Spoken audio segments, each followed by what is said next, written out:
The sun is setting over the Nebraska prairie, painting the endless grassland in shades of amber and deep orange. Sarah stands in the doorway of her soddy, a structure carved from the earth itself, and watches as the light drains from the sky.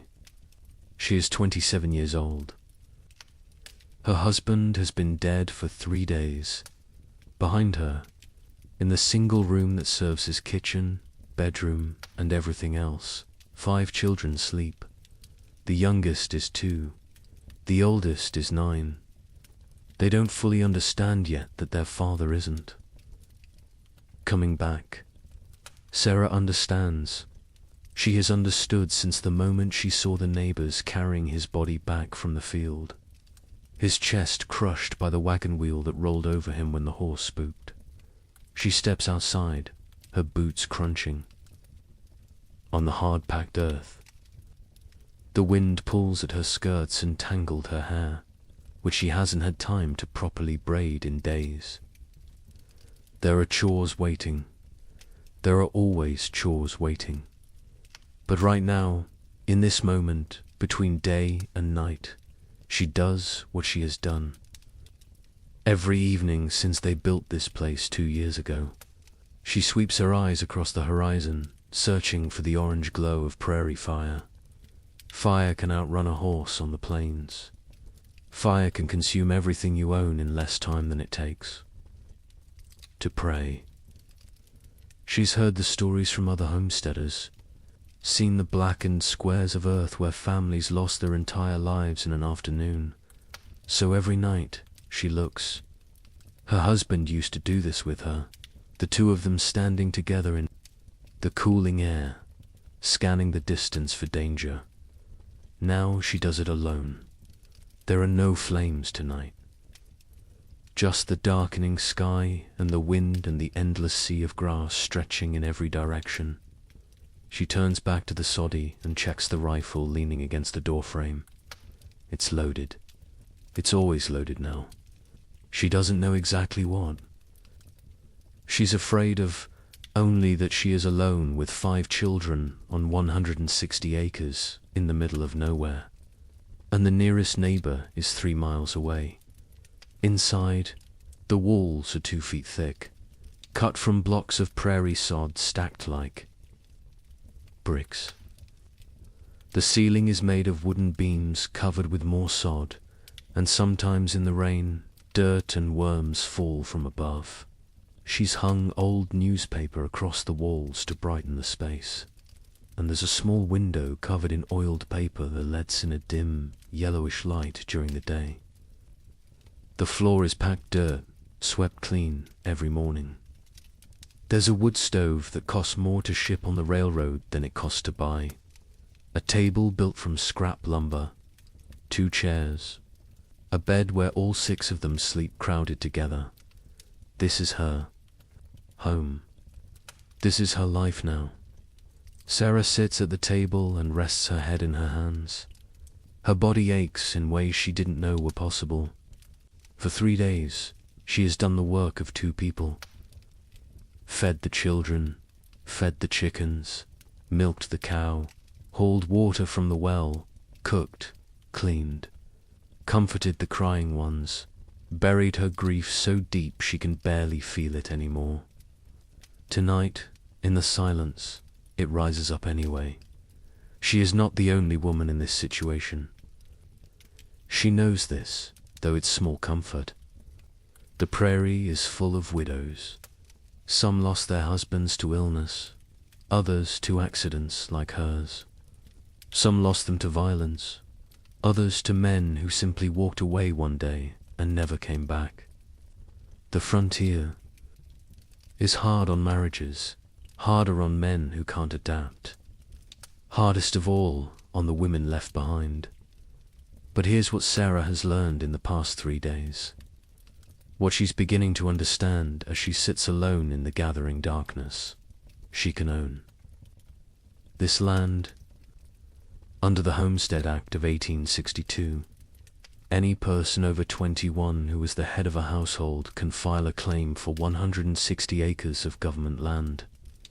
Married women don't qualify because their husbands are always considered the head of household, but widows do. Divorced women do. Single women do. Sarah is a widow now.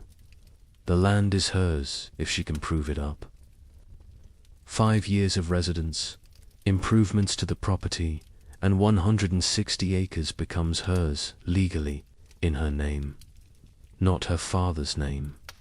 Not her husband's name. Hers. It's a thought both terrifying and strangely liberating. She stands and walks to the stove, adding a few precious pieces of wood to keep it burning through the night. The children need to be warm. In the morning, there will be more work than she can possibly do alone. The wheat needs harvesting. The garden needs tending. The fence needs mending where the cow broke through yesterday. She'll figure it out. She'll. Has to dot outside. The stars are emerging, thousands of them in a sky so vast it makes her dizzy to look up. She's never seen stars like this back east, where she grew up in a small town with neighbors close enough to call for help. Here, help is measured in miles and hours. Here, you survive on your own or you don't survive at all. Sarah locks the door from the inside, something she never bothered with when her husband was alive. She checks on the children, pulling the blanket up over the youngest. Then she climbs into bed in her clothes, the rifle within reach, and closes her eyes. Tomorrow she'll start again. She'll carry water and feed animals and somehow figure out how to harvest wheat without a man's strength. She'll do it because there's no alternative, because 5 children are depending on her, because this land is all they have. But tonight, she allows herself to be afraid. Tonight, she is just a woman alone in a mud house in the middle of an endless prairie, wondering if she'll make it through the winter. What Sarah doesn't know yet is that she will. She doesn't know that thousands of women across Nebraska, Kansas, Colorado, Wyoming, Montana, and the Dakotas are doing exactly what she's doing. She doesn't know that historians will later estimate roughly 20% of all homesteaders in these territories were single women. She doesn't know that women actually succeeded at proving up their claims at higher rates than men. She doesn't know any of this because these women have been written out of the history books, erased from the Hollywood movies, forgotten in the official accounts that focus on cowboys and cattlemen and the conquest of the West. The male historians who will write about this era won't think to ask about the women. The textbooks won't mention them.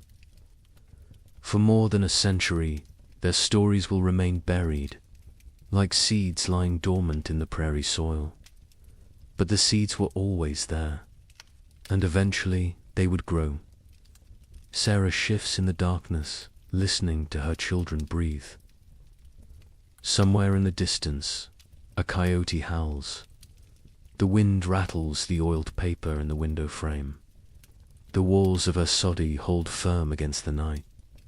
She is alive. Her children are alive. The land is still theirs. For now, that's enough. The first night alone is the hardest, though Sarah doesn't know this yet. She doesn't know that in the weeks and months to come, she'll develop a rhythm, a way of moving through the endless tasks that doesn't quite feel like living, but keeps her upright and breathing. She doesn't know that her hands will become calloused beyond recognition, that her body will grow strong from labor, that she'll learn to sleep lightly and wake at the smallest sound.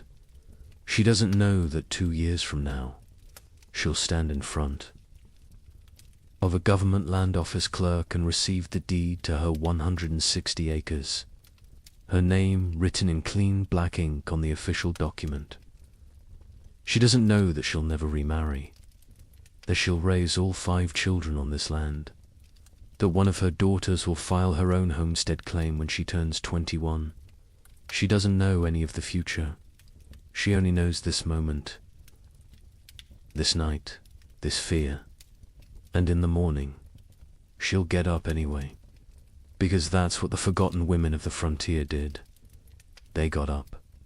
They carried water and planted crops and built shelters and birthed babies and survived winters and raised children and proved up claims and became landowners in their own right. They did it alone, or with other women, or with whatever scraps of help they could find. They did the impossible, and then they were forgotten until now. Sarah's breathing slows, deepens. Sleep comes despite the fear, because her body is too exhausted to resist.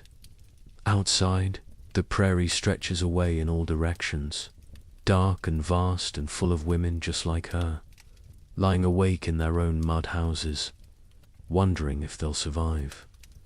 Most of them will, and in surviving, they'll change everything. There were many paths to solitary homesteading on the American frontier, and none of them were easy. Some women found themselves alone through tragedy. Others chose it deliberately. Still others had it thrust upon them by circumstance, bad luck, or the actions of men who disappeared into the vastness of the West and never returned. The most common path was WIDOWOOD. Helen Weiser Stewart was 19 years old when she married a handsome Scottish immigrant named Archibald Stewart. They were young and optimistic and convinced they could make their fortune in the Nevada Territory. Almost immediately after their wedding, they purchased a ranch in El Dorado Canyon, a harsh and beautiful stretch of land where water was scarce and neighbors were scarcer. For the first several years of their marriage, Helen gave birth to 5 children in quick succession. She learned to cook over an open fire, to preserve food in the desert heat, to manage a household with almost no resources. She learned to be tough, because the Nevada frontier demanded toughness from everyone who tried to survive there. Then, on July 13th, 1884, her husband was murdered. An embittered ranch hand, angry over some perceived slight, shot Archibald Stewart in cold blood. Helen was 27 years old. She had 5 small children, ranging from infant to 8 years old. Her husband had not left a will, and before his body was even cold, the land speculators began circling.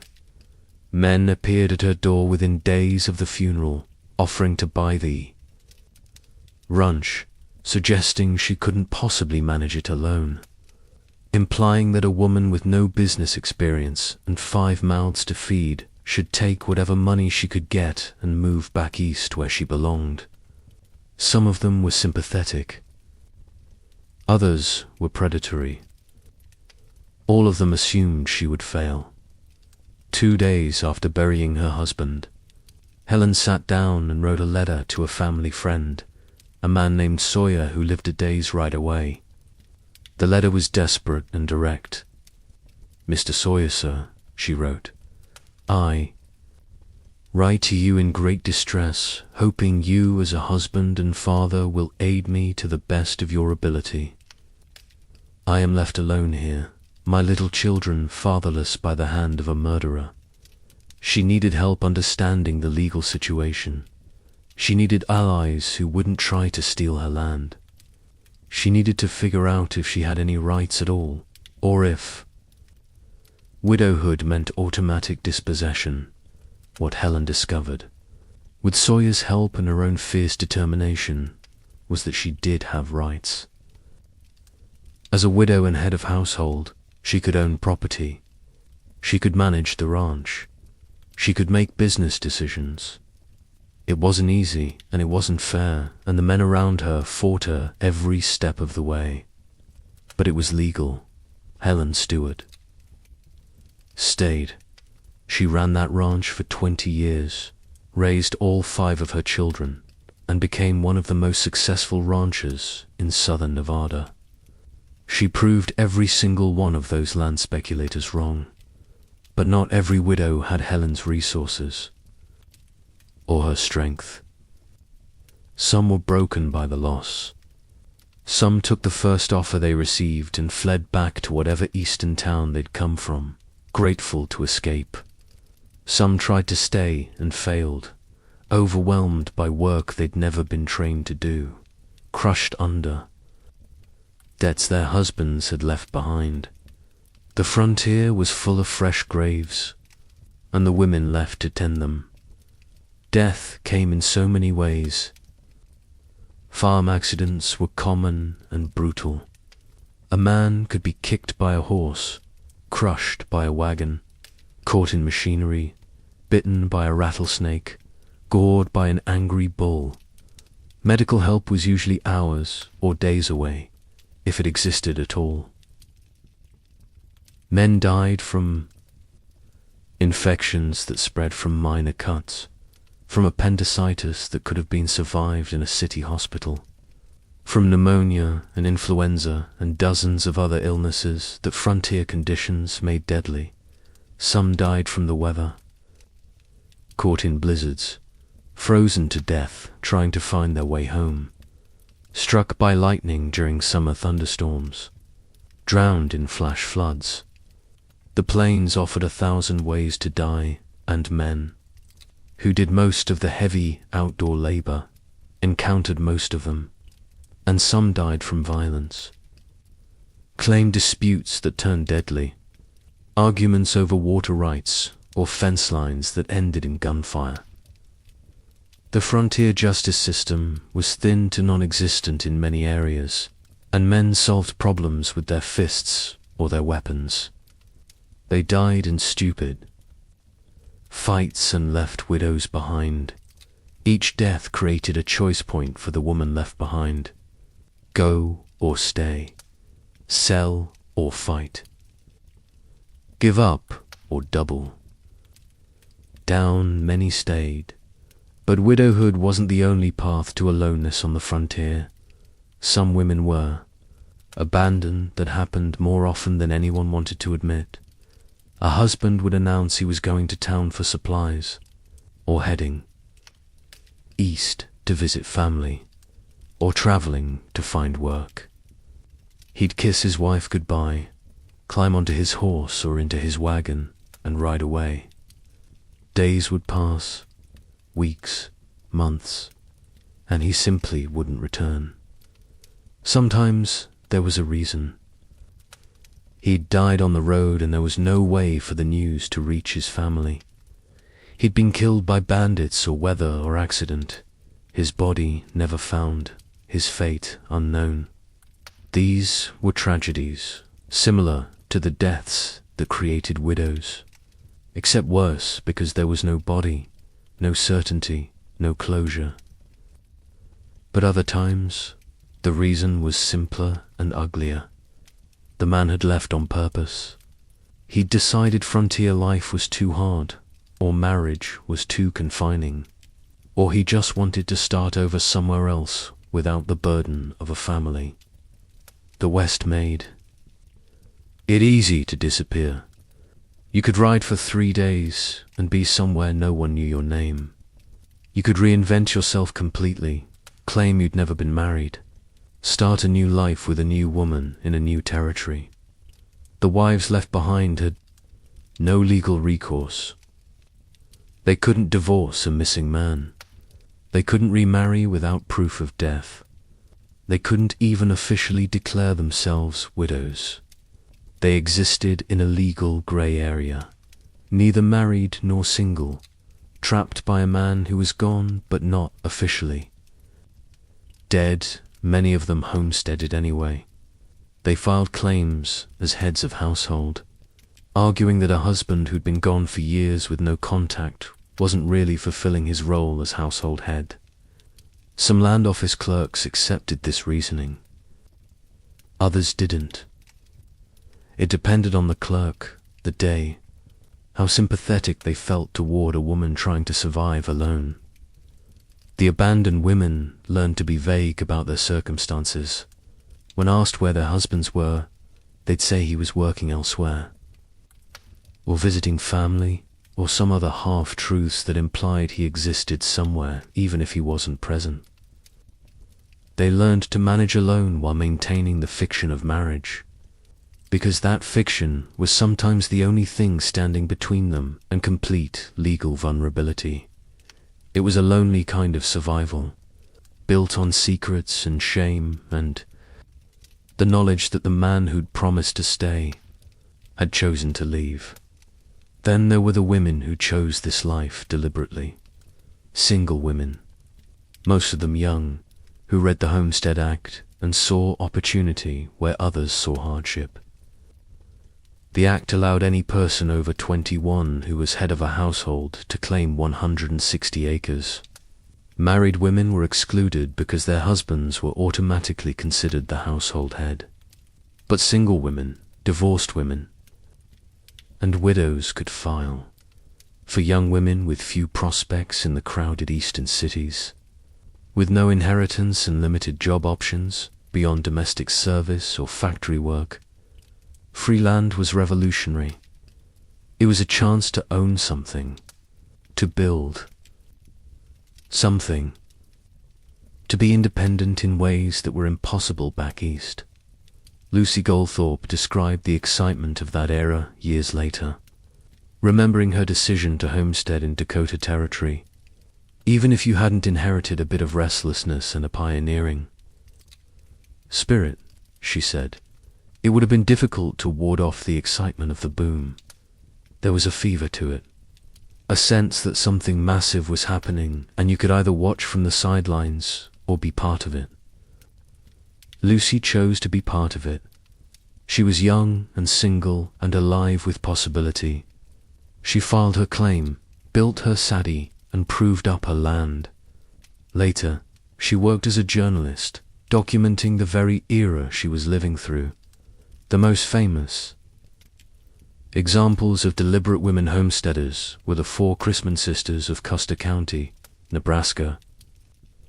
Hattie, Lizzie, Lutie, and Ruth Chrisman were the independent daughters of Joseph and Lucy Chrisman. And in 1886, they each filed claims on adjacent parcels of land. The oldest sister, Lizzie, filed first, then Lutie the following year. The younger two, Hattie and Jenny Ruth, had to wait until they came of age at 21. By the time the youngest was old enough to file, all the nearby land was gone. But the 4 sisters remained well-known and respected members of their community. They had a strategy for survival that many single women homesteaders adopted. They took turns living with each other.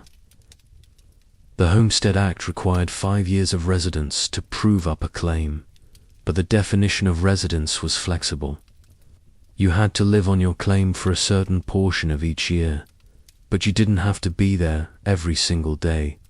The Chrisman sisters would spend time on their own claims, fulfilling the legal requirement, then stay together on one sister's land for companionship and safety. This way, they were technically alone for legal purposes, but practically together for survival purposes. It was a brilliant workaround to a law that didn't account for women's needs or women's safety. Years later, when Ruth Chrisman was an old woman in her 70s, she wrote to a friend about her early years on the Nebraska frontier. "I have spent the greater part of my life in western Nebraska," she wrote. "Still, I find myself wandering back to my old friends and dear old Nebraska. Our sod house had only 3 rooms, but we always had room for all visitors." She remembered the landscape with obvious affection. "Such wonderful range," she wrote. "Can remember we used to gather wild fruit in the canyons. Such delicious plums and raspberries, and the grass would be over our heads. Summer months were beautiful, such wonderful rains." Then her tone shifted slightly. But winters were quite severe, she added. I can well remember the blizzard of '88. I was caught away from home at school. We had no fuel to burn but corn stalks, so we went to the nearest neighbor who was a widow. Even in her memories, decades later, the widow was there. The woman alone, offering shelter in a crisis, because that's what frontier women did for each other. The Crispin sisters all eventually married, but not until after they'd proven up their claims. Marriage during those 5 years would have meant losing the land to their husbands legally. So they waited. They filed as single women, lived as single women, proved up as single women, and only then, with deeds in their own names, did they allow themselves to consider marriage. It was a calculated choice, a decision to prioritize land ownership over romantic attachment, at least temporarily. And it worked. The final path to aloneness was escape. Divorced women, though rare in an era when divorce carried massive social stigma, could homestead. Women fleeing abusive marriages or impossible situations could file claims under their own names. The frontier offered anonymity that the East couldn't provide. You could board a train, travel 1,000 miles, file a homestead claim in a territory where no one knew your history, and start completely over. Some women did exactly this. They left everything behind, sometimes including their children if they couldn't bring them safely, and reinvented themselves as homesteaders. The land office clerks rarely asked too many questions. If you met the basic requirements, you could file. These women often kept their stories quiet. They didn't write letters home. They didn't maintain contact with families who might reveal their locations. They simply disappeared into the vastness of the plains and became someone new. It was lonely and difficult and sometimes dangerous. But for women escaping truly terrible situations, it was also freedom.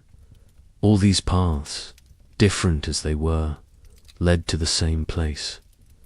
A woman alone on the frontier, responsible for her own survival, her own land, her own future, whether she arrived through tragedy, abandonment, choice, or escape. The result was the same. 160 acres, a legal claim, 5 years to prove it, and everything that came after. Emma arrived at her claim on a Tuesday morning in late April, 1876. She was 23 years old, traveling alone, and everything she owned fit in the back of a borrowed wagon. One trunk of clothes, a set of tools her father had given her, slightly rusted but functional, a cast iron pot, a bag of flour, some seed for planting, and $40 in cash, which seemed like a fortune until she realized how quickly it would disappear. The land stretched before her, 160 acres of Kansas prairie that looked exactly like every other piece of prairie she'd passed for the last 3 days of travel. Grass as far as she could see, a few scattered wildflowers, no trees, no rocks, no buildings, no people, just grass and wind and sky. She climbed down from the wagon and stood there, feeling the enormity of what she'd done settle over her like a weight. This was hers, legally hers, as long as she could prove it up. 5 years of residence, improvements to the property, then a deed with her name on it. First, though, she needed shelter. Emma had exactly 6 weeks before the summer heat would make outdoor work unbearable, and maybe 4 months before the first winter storms arrived. She needed a house built before then. Not a nice house, not even a comfortable house, just something with walls and a roof that would keep her alive. The problem was there were no building materials. Back east, you built houses from lumber. You cut down trees, milled boards, framed walls, and raised structures that looked like houses were supposed to look. But here, in the middle of the Kansas prairie, there were no trees for hundreds of miles, no lumber to buy, even if she'd had the money, no rocks for masonry, no clay suitable for bricks. There was only grass and dirt, so Emma would build her house from grass and dirt. She'd heard about sod construction from other homesteaders.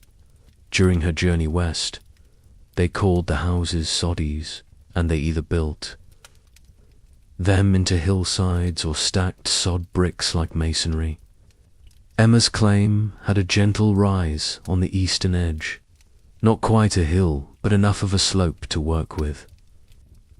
She decided on a dugout, carved partially into the earth itself. The work began immediately, using a shovel from her father's tool collection. Emma started digging into the hillside.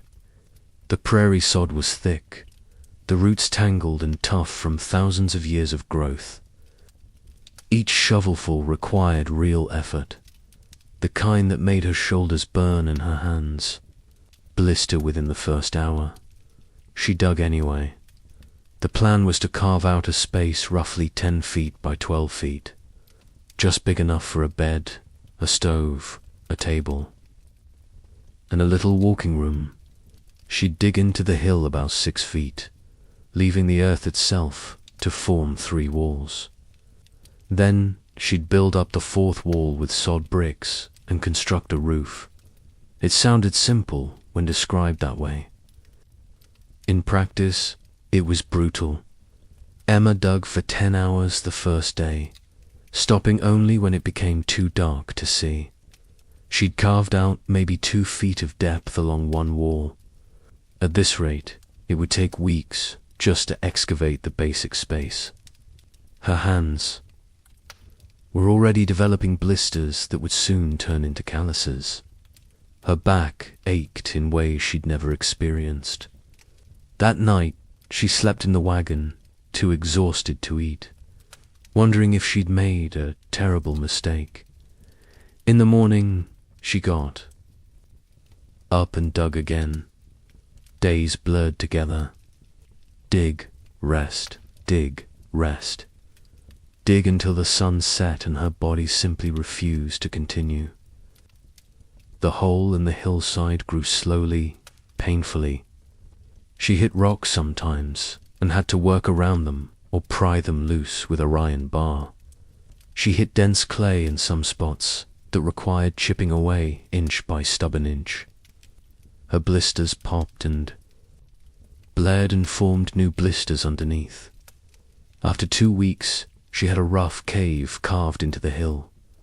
The floor was uneven dirt. The 3 earth walls were ragged and crude. But it was enclosed space, and that was something. Next came the sod bricks. Emma had watched another homesteader cut sod during her journey west, so she knew the basic technique. You needed a special plow called a grasshopper plow that could cut through the thick prairie sod. She didn't have one, but her neighbor 3 miles away did, and he agreed to lend it to her for 2 days in exchange for $50. She couldn't really afford. The plow was designed to cut strips of sod about 12 inches wide and 3 to 4 inches thick. You'd plow a long furrow, then use a spade to cut the strip into sections about 3 feet long. Each section was a brick. You needed hundreds of them. Emma hitched the borrowed plow to the ox she'd also borrowed and started cutting. The work was even harder than digging. The plow wanted to veer off course or catch on roots. The ox didn't particularly want to cooperate. The sun beat down on her head with increasing intensity as April turned into May. She cut sod for 2 full days, working until her hands bled and her vision blurred from exhaustion. By the end, she had several hundred bricks laid out on the grass to dry slightly, though sod never really dried completely. It remained heavy and damp and awkward to lift.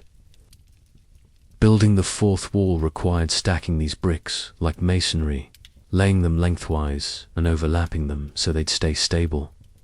Sod was heavy, maybe 50 pounds per brick when wet. Emma lifted each one, positioned it carefully, pressed it into place. The wall rose slowly, 6 inches at a time, row after row. She left a space for a door and a small opening for a window. The window would be covered with oiled paper stretched across a rough frame, since glass was far too expensive. The door would be made from scrap wood she'd managed to scavenge from an abandoned claim 15 miles away, hauled back in the wagon over 2 exhausting days. The wall took a week to build. When it was finished, it looked crooked and crude, but it was solid. The sod bricks had already begun growing together, the roots intertwining, creating something stronger than the individual pieces. Now came the roof, which was the most dangerous part of the entire construction. Emma needed to span the 12-foot width of her dugout with something strong enough to support the weight of sod. She'd managed to trade some of her precious cash for rough-cut wooden beams from a lumber yard in the nearest town, 35 miles away. The beams cost more than she'd wanted to spend, but there was no alternative. Getting them back to her claim required another wagon trip, another 2 days of travel, another depletion of her dwindling resources. But she made the trip, loaded the beams, and hauled them back to her unfinished house. She laid the beams across the width of the dugout, spacing them about 2 feet apart. They rested on the earth walls on 3 sides and the sod brick wall on the 4th. Then she laid smaller branches and twigs crosswise over the beams, creating a lattice. On top of the lattice, she piled prairie grass and hay, packing it down as tightly as possible. Finally, she carried sod bricks up onto the roof and laid them over everything, creating a thick layer of earth and grass above her head. The roof would leak in heavy rain. Dirt and bugs would fall through the gaps, but it would provide insulation against summer heat and winter cold. And that was what mattered. The entire structure took 6 weeks to build, 6 weeks of work that left Emma's body transformed. Her hands were no longer the soft hands of a young woman who'd grown up in town. They were calloused and scarred, permanently darkened with dirt that wouldn't wash out completely. Her arms had developed muscles she'd never had before. Her back had strengthened from lifting and carrying and digging. She was still the same person, but she'd been forged into something harder. The inside of the dugout was dim even at midday. The single window let in a yellowish light filtered through oiled paper. The walls were raw earth, cool to the touch, slightly damp always. The floor was packed dirt that Emma swept clean every morning but never truly got clean. She whitewashed the interior walls with lime she'd bought in town, trying to brighten the space and maybe keep some of the bugs at bay. It helped a little. The walls went from dark brown to pale grey, and the room felt slightly less like a cave. For furniture, Emma had almost nothing. She built a simple bed frame from scrap lumber, just for posts and some boards to support a mattress made from a flour sack stuffed with prairie grass. She had one chair that had come in the wagon. The table was 4 boards nailed to 4 legs, rough and uneven but functional. The wood stove was her single most expensive purchase, and it dominated the small space. made of cast iron and shipped from the east at astronomical freight costs. It had consumed 22 of her $40, but without it, she couldn't cook. Without it, she'd freeze in winter. It was worth every penny. Even as she watched her savings disappear, she installed a short chimney pipe through the roof, packing the opening with mud to prevent leaks. The stove sat in one corner, radiating heat that would make the dugout unbearable. In summer and barely adequate in winter. And that was it. That was home. 10 feet by 12 feet of earth-walled space, carved into a Kansas hillside. A dirt floor and sod roof, and one window that let in light the color of old butter. A bed, a table, a chair, a stove. Nothing beautiful, nothing comfortable. Just shelter, just barely. Emma sat on her one chair on the day. She considered the construction finished and looked around at what she'd built. The walls already hosted spiders in the corners. The ceiling had dropped a worm onto the table while she ate breakfast. The door didn't quite fit the frame and let in drafts. When it rained, water seeped through the roof in places, requiring her to position her one pot to catch the drips. It was, by any objective measure, a terrible house, but it was hers. She'd built it with her own hands, alone, through 6 weeks of pain and exhaustion and determination. No man had helped her. No father or brother or husband had supervised the construction. She'd figured it out herself, made mistakes and corrected. Them learned as she went. The dugout would stand for 3 years before Emma could afford to replace it with a proper frame house. During those 3 years, she'd sleep in it through summer heat and winter blizzards. She'd cook thousands of meals on that expensive stove. She'd sit at that crude table writing letters home, keeping accounts, planning crops. She'd sweep that dirt floor until the motion became automatic, meditative, and sometimes, late at night, when the wind howled across the prairie and the wolves cawed in the distance, she'd lie in her grass-stuffed bed and listen to the earth walls, holding firm around her. The roof would creak slightly under the weight of the sod. The stove would tick as it cooled, and Emma would feel, despite the darkness and the isolation and the fear, a strange sense of pride. She'd built this, alone, with her own blistered, bleeding, calloused hands. It wasn't much, but it was everything. Margaret wakes at 4 in the morning, same as always. The Dakota Territory sky is still dark, stars fading as the first hint of dawn bleeds across the eastern horizon. Summer, 1877.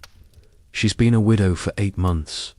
Her 3 children sleep in the bed beside her, crowded together for warmth even though the nights are mild now. She rises quietly, pulls on her dress over the shift she slept in, wraps her hair in a faded scarf. Her boots are by the door where she left them last night. The leather is cracked and worn, but they'll last another season if she's careful. The first task of every day is water. Margaret picks up the wooden yoke her husband made before he died, settles it across her shoulders, and hooks a bucket to each end. The yoke distributes the weight evenly, but that doesn't make it light. Each bucket, when full, weighs about 40 pounds. 80 pounds total across her shoulders, pressing down on bones that ache constantly now. The well is half a mile from her soddie. She knows women whose wells are closer, just a few hundred feet from their doors. She envies them with an intensity that would embarrass her if anyone knew.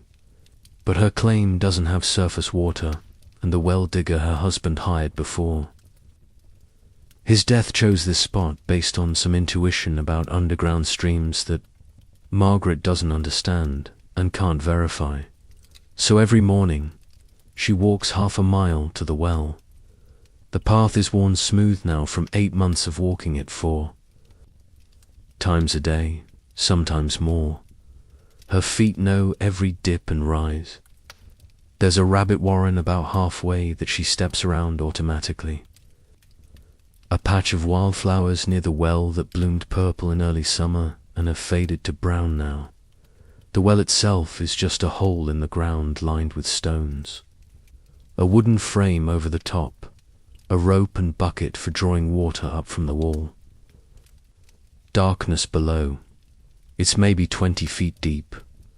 Margaret learned to work the rope and pulley system through trial and error after her husband died, developing a rhythm that gets the bucket down and up again without spilling too much. She lowers the bucket, hears the distant splash, waits for it to fill, then hauls it up hand over hand. The rope burns against her palms, even through the calluses. At the top, she carefully pours the well bucket into one of her carrying buckets. Then she repeats the process for the second bucket. 80 pounds of water. The yoke bites into her shoulders as she begins the walk back. Half a mile doesn't sound like much. People walk half miles all the time without thinking about it. But carrying 80 pounds changes the equation. Every step requires effort. The weight throws off her balance. Her shoulders protest. Her back aches. The bucket swings slightly with each step, sloshing water that sometimes spills down her dress. By the time she reaches the soddie, she's sweating. Despite the cool morning air, she pours the water into the large barrel just inside the door. 2 buckets down. 6 more trips to go. The children will wake soon and need water for washing. She'll need water for cooking breakfast. The chickens need water. The cow needs water, probably 2 buckets full just for her. The garden needs watering if it hasn't rained, which it hasn't for 12 days now. And she needs water for washing. Dishes, washing clothes if today is washing day. Washing herself at some point, though, that often gets postponed when water is short. Margaret makes the trip again. And again. And again, by the time the sun is fully up and the children are stirring. She's made 4 round trips. 8 buckets of water. 320 pounds carried half a mile. Her shoulders feel like they're on fire. The muscles in her back have settled into a dull, constant ache that she's learned to ignore because there's no alternative. 1 more trip for the cow. 1 more after that for the garden.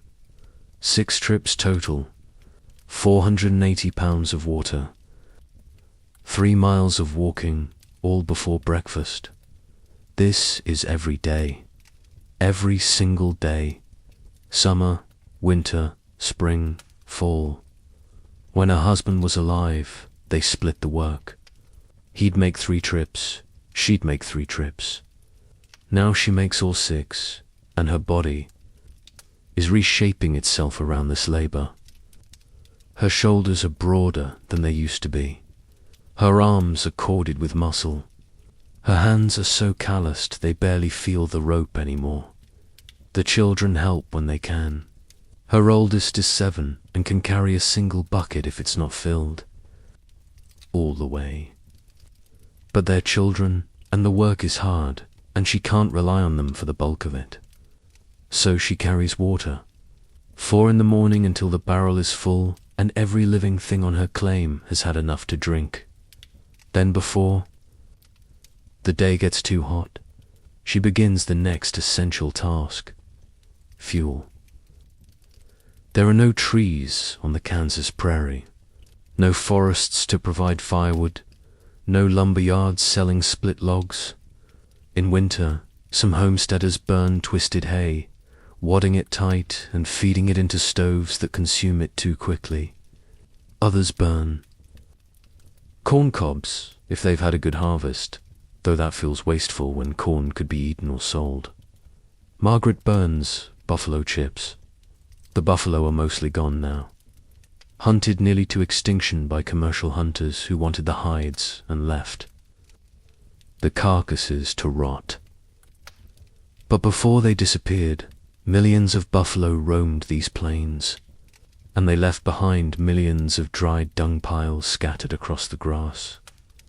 Buffalo chips, the homesteaders call them. When dried by the sun and wind, they burn surprisingly.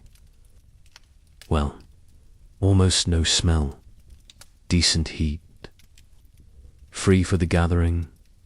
So Margaret gathers them. She takes the wheelbarrow her husband built, same as she does 3 times a week, and walks out into the prairie. Her children sometimes come with her, turning it into a kind of game. They fan out across the grass, looking for the telltale dark mounds. When they find one that's properly dried, they pick it up and toss it toward the wheelbarrow. Margaret has lost all squeamishness about this work. At first, months ago, she was disgusted by the idea of handling dried dung, even with gloves. Now she barely thinks about it. It's just fuel. Her stove needs it. Her family needs warmth and cooked food. So she fills the wheelbarrow with buffalo chips and wheels it back to the saddy, where she stacks them against the outer wall under a piece of canvas to keep them dry. On a good day, she can gather enough fuel for 4 or 5 days.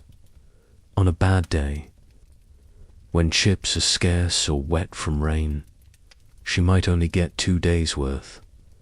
She's heard that some claims are running out of buffalo chips entirely. The finite supply is being depleted, gathered up by hundreds of homesteaders who all need the same thing. What will they burn when the chips are gone? Margaret doesn't know. She tries not to think about it. That's a problem for future Margaret. Present Margaret has enough to worry about. Back at the soddy, she starts the cook fire. The stove is cast iron, temperamental, and absolutely essential.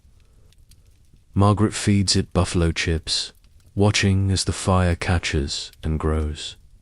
The heat builds quickly, too quickly in summer, turning the small soddy into an oven. She's learned to do her cooking early in the day before the temperature becomes unbearable. Breakfast. Is cornmeal mush today, same as most days. Cheap, filling, easy to make. She boils water in her one large pot, adds cornmeal and a pinch of precious salt, stirs it constantly to prevent lumping. The children wake to the smell of food, emerge from the bed rubbing sleep from their eyes. They eat quickly, efficiently. There's milk from the cow, which is a luxury. Bread from 2 days ago, a little stale, but still edible. The cornmeal mush disappears fast. The children are always hungry. Growing Bodies need more food than Margaret can consistently provide, but she does her best. After breakfast comes washing up. Water from the barrel, heated on the stove, poured into a basin. The dishes scrubbed with a rag and a sliver of lye soap she made herself from fattened ash. The water turns grey and greasy. She'll save it for watering the garden later. Nothing gets wasted. Then it's time to tend the animals. The chickens live in a rough coop Margaret built from scrap wood and hope. They need water in their trough, refilled from the barrel. They need feed, scattered on the ground. In return, they provide eggs, which Margaret gathers carefully and stores in a bowl lined with straw. Eggs are protein. Eggs can be traded in town. Eggs are small miracles. The cow is named Bessie because Margaret's oldest daughter named. Her and children get attached to names. Bessie needs water, lots of it, poured into a trough that seems to empty as fast as Margaret fills it. Bessie needs to be milked twice a day, morning and evening, a process that takes 20 minutes and leaves Margaret's forearms aching. But milk is life. Milk is calcium and fat and everything growing children need. Margaret strains it through cheesecloth into a jar and keeps it cool in the root cellar. Some of it she'll churn into butter, which takes an hour of repetitive motion but produces something she can sell or trade. By mid-morning, the real heat of the day is building. The saddie is already sweltering.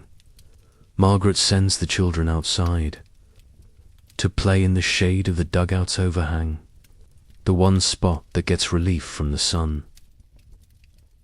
She turns to the endless task of food preservation.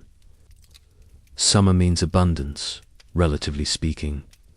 The garden is producing tomatoes, beans, squash, whatever has survived the grasshoppers and the heat.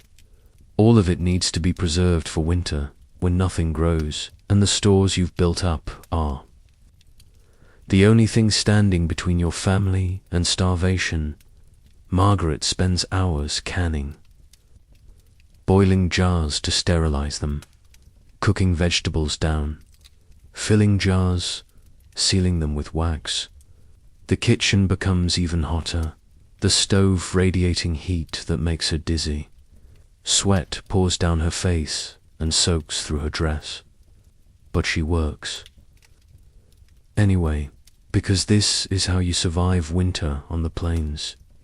She's also curing meat when they have it, which isn't often, salting it heavily, hanging it in the coolest part of the dugout, making jerky from strips of tough beef or venison when a neighbor shares their hunt, storing potatoes in the root cellar, layered in straw to prevent rot. Every bit of food that comes into her possession must be considered in terms of preservation. How long will it last? How can it be stored? What will her family eat in January, when the snow is 3 feet deep and the nearest town is unreachable? By midday, Margaret has been working for 8 hours straight. Her back hurts, her feet hurt, her shoulders hurt. She's sweating through her clothes and her hands are pruned from being wet constantly. She sits for 5 minutes, allows herself this small rest, drinks a cup of water from the barrel she filled this morning. Then she gets up and continues. The garden needs weeding. The cow needs moving to a new patch of grass. There's mending to do on the children's clothes. The bread needs to be started for tomorrow. The floor needs sweeping. Not that sweeping a dirt floor ever really accomplishes much, but she sweeps. Anyway, in the evening, she'll make the final trip to the well. 2 more buckets, 80 more pounds. Fill the barrel for morning. She'll cook dinner, probably beans because beans are cheap and filling. She'll milk Bessie again. She'll get the children washed and into bed. She banked the fire in the stove so it doesn't go completely out, because starting a new fire wastes matchas, and matchas cost money. And then, finally, when the stars are out and the prairie is quiet except for the wind and the distant coyotes, Margaret will allow herself to rest. She'll sit at her crude table in the dimness, too tired to sleep immediately, and she'll think about water, about the half-mile walk she'll make again tomorrow morning, about her shoulders and the yoke and the endless, grinding labor of keeping her family alive. Some nights, she cries, quiet tears that the children don't see, not from despair, exactly, just from exhaustion, from the knowledge that tomorrow will be the same, and the day after that, and the day after that. But most nights, she doesn't cry. She just sits in the silence, breathing, resting, gathering her strength for morning. Because at 4 a.m. she wake again. She'll pick up the yoke. She'll walk to the well. She'll carry water, and somehow, impossibly, her body will do it. Her shoulders will bear the weight. Her legs will carry her those 3 miles. Her hands will work the rope and haul up bucket after bucket from the earth. She doesn't know how much longer she can sustain this pace. The work is aging her faster than years should. She can see it in her reflection in the water barrel. Lines around her eyes that weren't there a year ago. Grey in her hair that shouldn't be there at 29. But she also doesn't know how to stop. Stopping means giving up the claim, selling out to one of the men who are always offering to take it.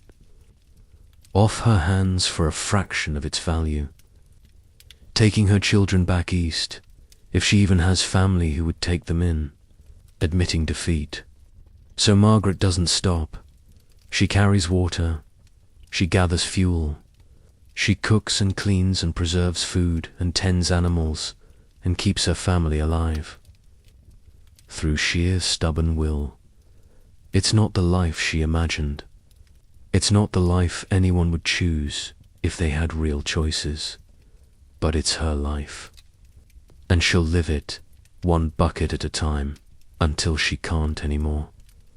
Tomorrow, she'll wake at 4 a.m. and she'll carry water again. Catherine stands at the edge of her unbroken prairie, looking at 160 acres of grass that has never known a plow. It's her second spring on the Nebraska claim, 1878. She's 29 years old, alone, and about to attempt something that seems impossible. She needs to farm this land. Not just garden a small patch near the house, but actually farm it. Break the prairie, plant crops, harvest something she can sell or eat, or use to prove she's making improvements to the property.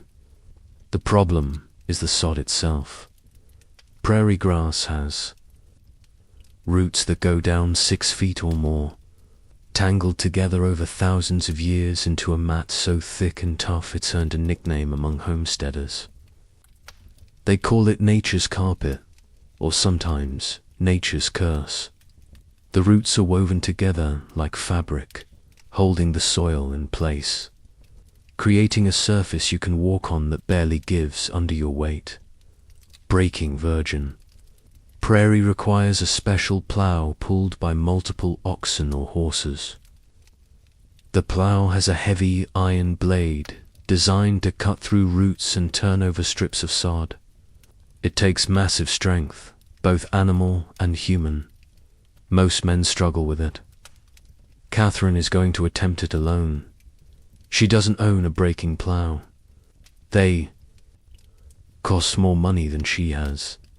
But her neighbor, 5 miles east, a farmer named Henderson, who's been kind since her husband died, has agreed to lend her his plow and his ox team for 1 week. In exchange, she'll give him a quarter of whatever she harvests this year. It's not a generous deal, but it's the only deal available. Catherine accepted it.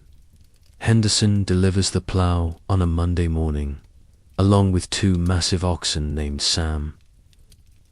And Tom, he spends an hour showing Catherine how to hitch the animals, how to hold the plow handles, how to keep the blade at the right depth.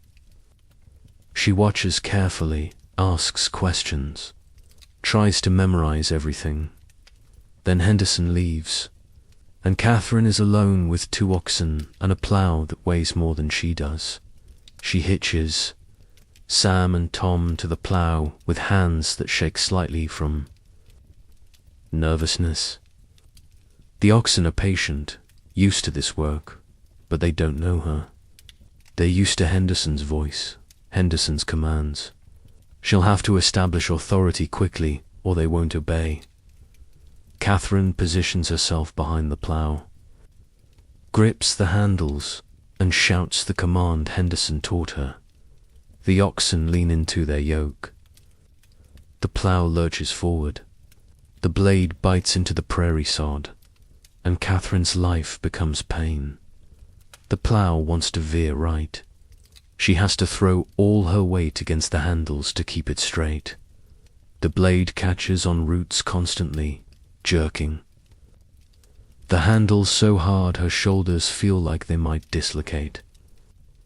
The oxen move at their own pace, steady and unconcerned with her struggle. She half runs behind them, trying to keep up, trying to maintain control.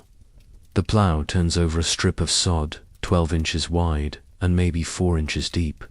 The soil underneath is black and rich, the kind of earth that will grow anything if you can just break through to it. But getting there requires cutting through roots that have been growing since before Catherine was born. She plows for 2 hours before her body forces her to stop. Her hands are blistered despite the gloves Henderson lent her. Her shoulders are screaming. Her back feels like someone has driven spikes through her spine. She's managed to plow maybe 3 rows, perhaps a 1/4 acre of her total clam. At this rate, it will take months to break enough land to matter. Catherine unhitches the oxen, lets them graze, and collapses in the shade of her soddy. Her hands shake as she drinks water. Her legs are trembling from exhaustion. Every muscle in her body is either burning or aching or both. She has 6 more days with the plow. 6 days to break as much land as possible before she has to return. It to Henderson the next morning. She gets up and plows again, and again the morning after that. By the end of the week, Catherine has broken roughly 5 acres. Her hands are masses of burst blisters and forming calluses. Her face is sunburnt. Despite the bonnet she wore, her body has been reduced to a collection of aches and pains that blend together into one continuous sensation of hurt. But 5 acres of virgin prairie has been turned over, exposing black soil to the sun. Henderson collects his oxen and plow. He looks at her work and nods once, a small acknowledgement that she did better than he probably expected. Then he leaves, and Catherine is alone with 5 acres of broken ground and no idea what comes next. She plants wheat. Wheat is the cash crop.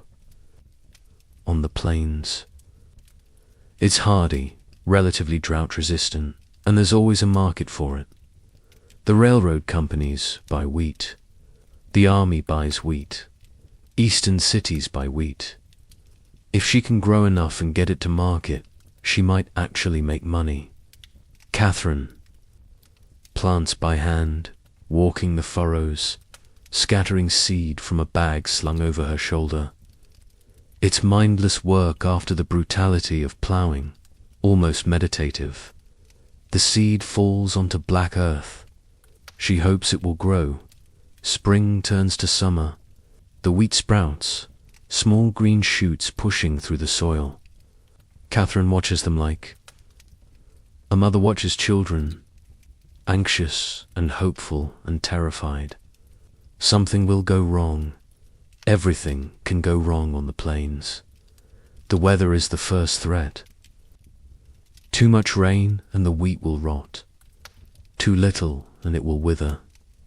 Too much wind and it will be beaten down before it matures. Hail can destroy a crop in 10 minutes.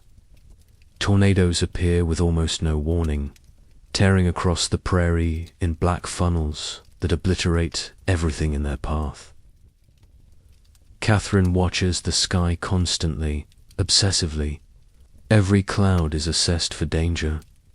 Every shift in wind direction is analyzed. She's developed a kind of sixth sense about weather, an ability to feel changes in air pressure that tell her when something bad might be coming.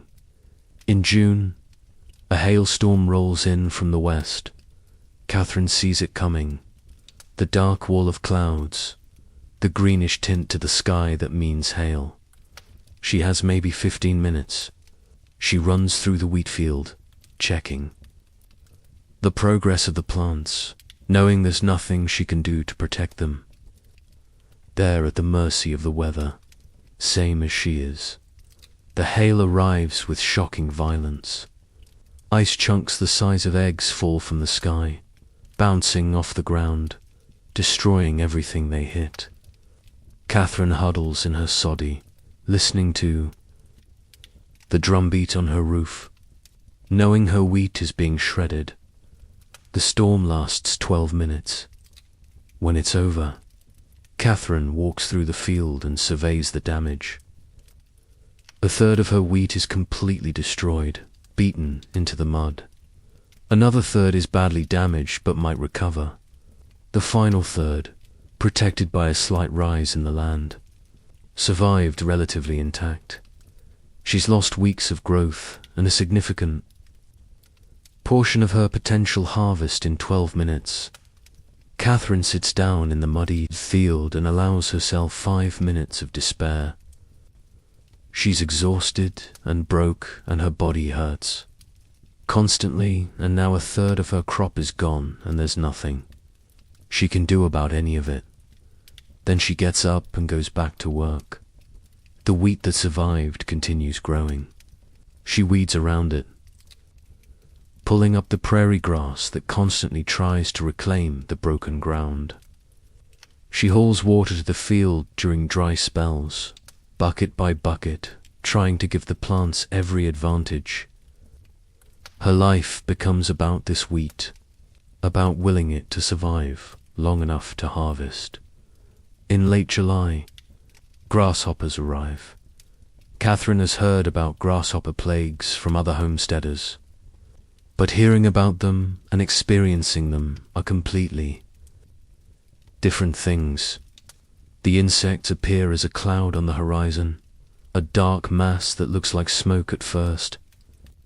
Then the sound reaches her, a strange rattling buzz that grows louder as they approach. The grasshoppers descend on her claim like a biblical plague.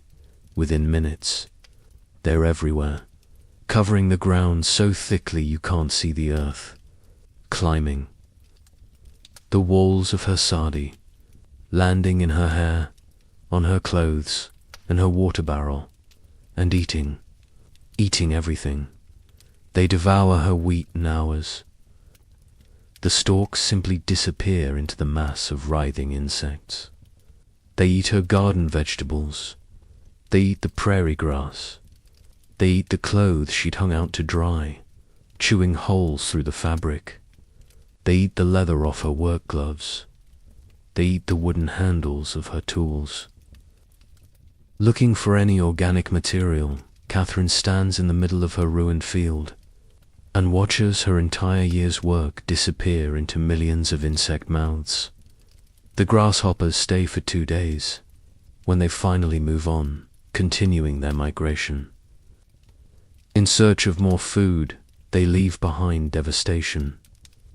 Catherine's wheat field is bare earth. Her garden is gone. Even the prairie grass has been chewed down to stubble. She has nothing. A year of brutal labor, destroyed in 48 hours. That night, Catherine considers giving up. Just walking away from the claim, from Nebraska, from all of it.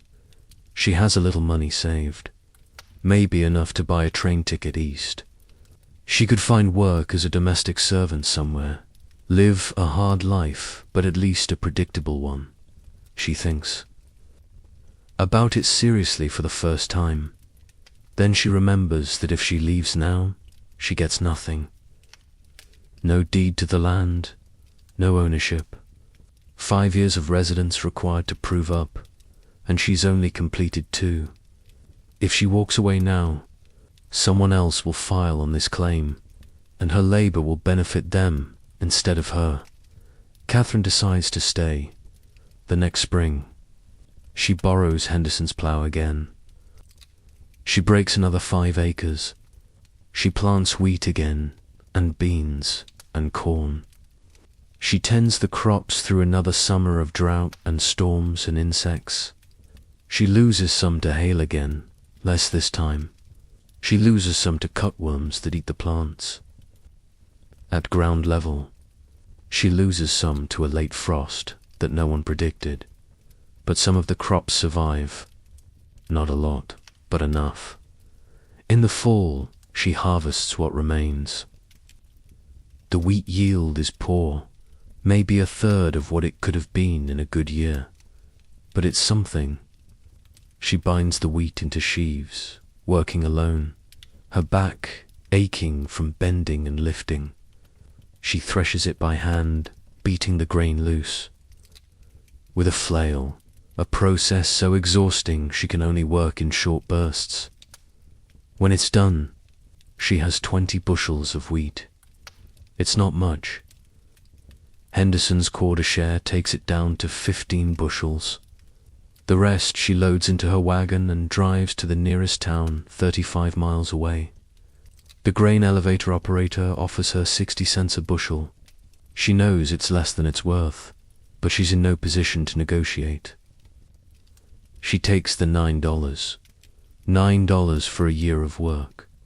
For breaking virgin prairie and planting and tending and harvesting. For surviving hail and grasshoppers and droughts. For labor that has aged her body beyond her years. $9 feels like an insult, but it's $9 more than she had before. Catherine uses the money to buy flour and salt, and a few other necessities she can't produce herself. Then she drives the wagon home and prepares for winter. This is farming on the plains. This is the reality that breaks most homesteaders, male or female. The weather is unforgiving. The insects are relentless. The work is endless and brutal. And the financial rewards are unpredictable at best, catastrophic at worst. But Catherine keeps farming. Year 3, she breaks another 5 acres. Year 4, another 5. By year 5, when she's eligible to prove up her claim, she has 20 acres under cultivation. The yields improve slightly as she learns which crops do best, which planting times work, how to read the weather more accurately. She never gets rich. She barely breaks even most years, but she survives, and survival on the frontier counts as success. Catherine's body bears the marks of this work permanently. Her hands are so calloused they're almost leather. Her back has a permanent ache that never quite goes away.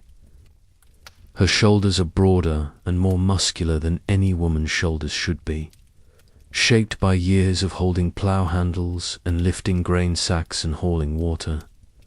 She is, by any Eastern standard, ruined, unmarriageable, too strong, too weather-beaten, too independent. But she owns 20 acres of productive farmland, in her own name, with a deed that says Catherine Miller, not Catherine Miller's husband or Catherine Miller's father, just Catherine, and that makes everything worth it. Anna Jensen and her 2 children have been trapped inside their saddie for 6 days. Outside, the wind howls with a sound like nothing human, driving snow horizontally across the South Dakota prairie. The temperature has dropped to 50 below. 0, though Anna has no thermometer to confirm this. She only knows it's cold in a way that makes breathing hurt and exposed skin freeze in seconds. It's January 1881, and this winter has been trying to kill them since October. The first blizzard came on October 15th, impossibly early. Anna remembers that day clearly because she'd been hanging laundry when the sky suddenly turned dark and the temperature plummeted. She'd barely gotten the clothes off the line before the snow started, thick and blinding. That storm lasted 3 days. They hadn't been prepared. It was only October. No one expects blizzards in October. Not even on the plains where weather is always unpredictable.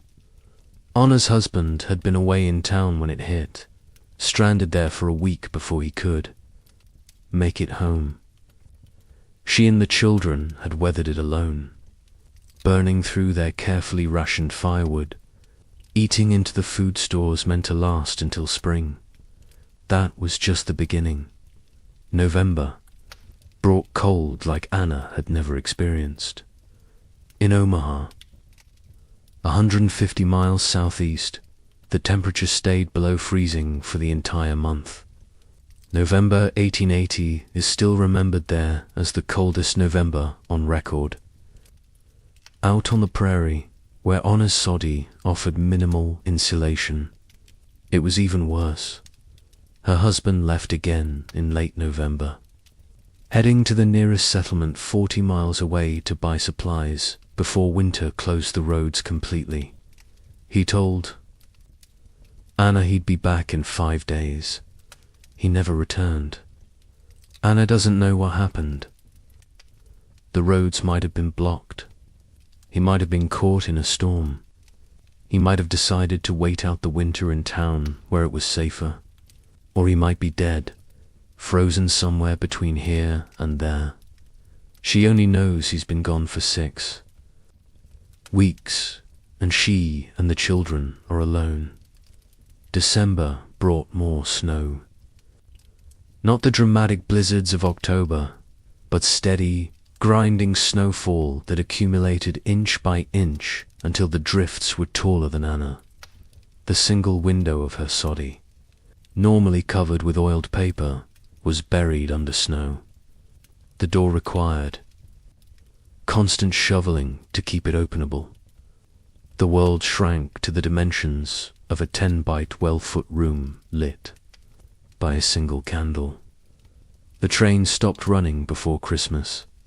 Anna knows this because a neighbor, fighting through the snow to check on her, brought the news. The railroad line that connected this part of Dakota Territory to the rest of the world was buried. The trains couldn't get through. No supplies were coming. Every homesteader was on their own. That's when Anna realized this wasn't just a bad winter. This was something unprecedented. Something that might actually kill them. The biggest problem is fuel. Anna's soddy has a small cast iron stove. The same expensive stove every homesteader owns, because without it you freeze to death. The stove burns wood, but there's no wood on the prairie. Before the snows came, Anna had gathered twisted hay and buffalo chips, stacking them against the outer wall of the soddy. She'd thought she had enough for winter. She was wrong. By early January, the fuel supply is nearly gone. Anna burns hay twisted so tight it almost resembles wood, feeding it into the stove piece by piece, trying to make it last. The hay burns hot but fast, consuming itself in minutes. She rations it carefully. The stove is allowed to burn during the coldest parts of the day. Then she banks it and lets it die down at night. The cold creeps in immediately when the fire gets low. Anna and her children sleep together in the single bed, huddled under every blanket they own. They wear all their clothes to bed, layer upon layer. Their breath fogs in the air inside the soddy. Ice forms on the interior walls where their breath condenses and freezes. Frost patterns spread across the packed dirt floor. The children, 8 and 5, don't understand why it's so cold inside. They cry sometimes from the discomfort. Anna wraps them tighter, tells them stories, sings songs she barely remembers from her own childhood. Anything to distract them from the cold and the hunger and the fear, because they're running out of food too. Anna had put up stores, like every homesteader. canning and preserving through the summer and fall.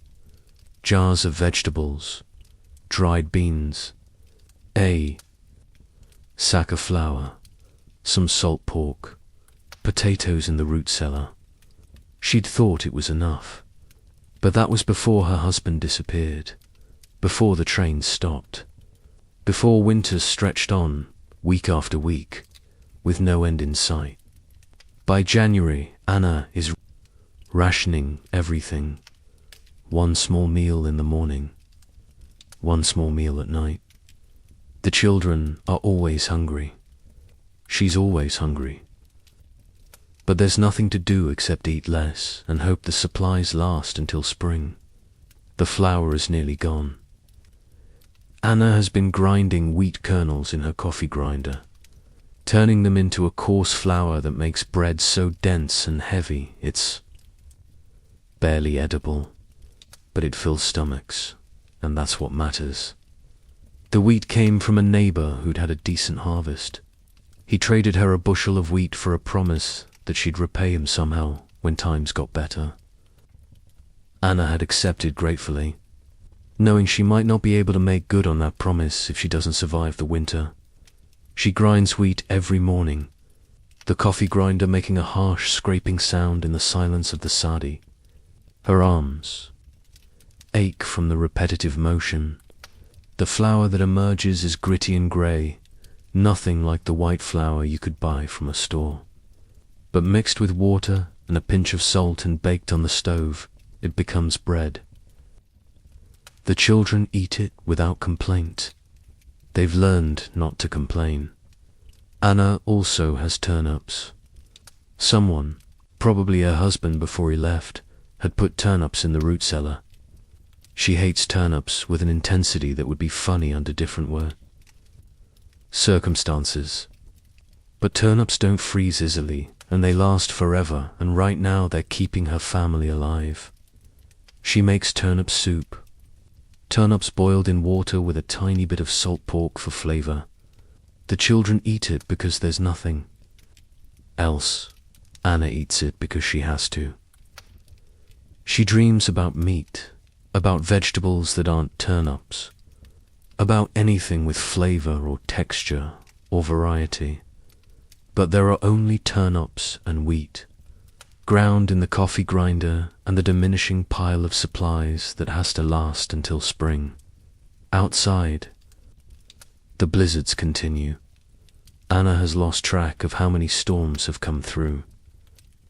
5, 7, 10. They blur together into one continuous assault. The wind never completely stops. Sometimes it dies down to a steady moan. Other times it rises to a shriek that sounds alive, malevolent, determined to tear the soddy apart. The snow piles higher, drifts reach the roof. The single window is completely buried now, blocked by packed snow that lets through no light at all. The door is buried too, requiring Anna to dig a tunnel every time she needs to get outside. And she does need to get outside, occasionally. The cow needs to be checked on, though the cow probably won't survive this winter. The outhouse must be reached, though Anna has been using a chamber pot more often to avoid the brutal cold. And snow needs to be hauled inside and melted for water. Since the well is inaccessible under 6 feet of snow, every trip outside is dangerous. Anna wraps herself in every warm thing she owns. She ties a rope around her waist, the other end secured to the door frame, so she won't get lost in the whiteout conditions, even though she's only going 20 feet. She's heard stories of people freezing to death 10 feet from their own doors. Disoriented by blowing snow, unable to find their way back, she digs through the snow tunnel, emerges into wind that steals her breath, and moves as quickly as her frozen limbs allow. Check the cow. The animal is still alive, somehow huddled in the lean-to shelter covered in snow. Anna breaks ice off the water trough with her axe. The cow drinks gratefully. Anna's hands are already going numb despite the gloves. Her face feels like it's being stabbed with thousands of tiny knives. She can only stay outside for a few minutes before frostbite becomes a real danger. She scoops snow into a bucket, then follows her rope back to the door, pulls herself inside, and collapses against the wall. Shaking from cold, the children stare at her with wide eyes. They've learnt not to ask if father is coming back. They've learnt not to complain about the cold or the hunger or the endless monotony of being trapped in one small room. They're 7 and 4 now. They're growing up in a winter that won't end. Anna melts the snow on the stove, precious fuel spent to create water they'll need for drinking and cooking. Snow takes forever to melt and produces surprisingly little water. A full bucket of snow becomes maybe 2 cups of liquid. But it's all they have. The days blend together into a grey sameness. Wake in the cold darkness. Feed the stove its ration of twisted hay. Melt snow for water. Grind wheat in the coffee grinder. Make bread or mush. Eat. Tell stories to the children. Try to keep them occupied in the tiny space where they've been trapped for weeks. Ration another piece of hay for the stove. Eat turnips. Melt more snow. Sleep in the cold darkness. Again and again. And again, Anna's mind begins to fray at the edges. This is what the homesteaders call prairie fever, though winter fever might be more accurate.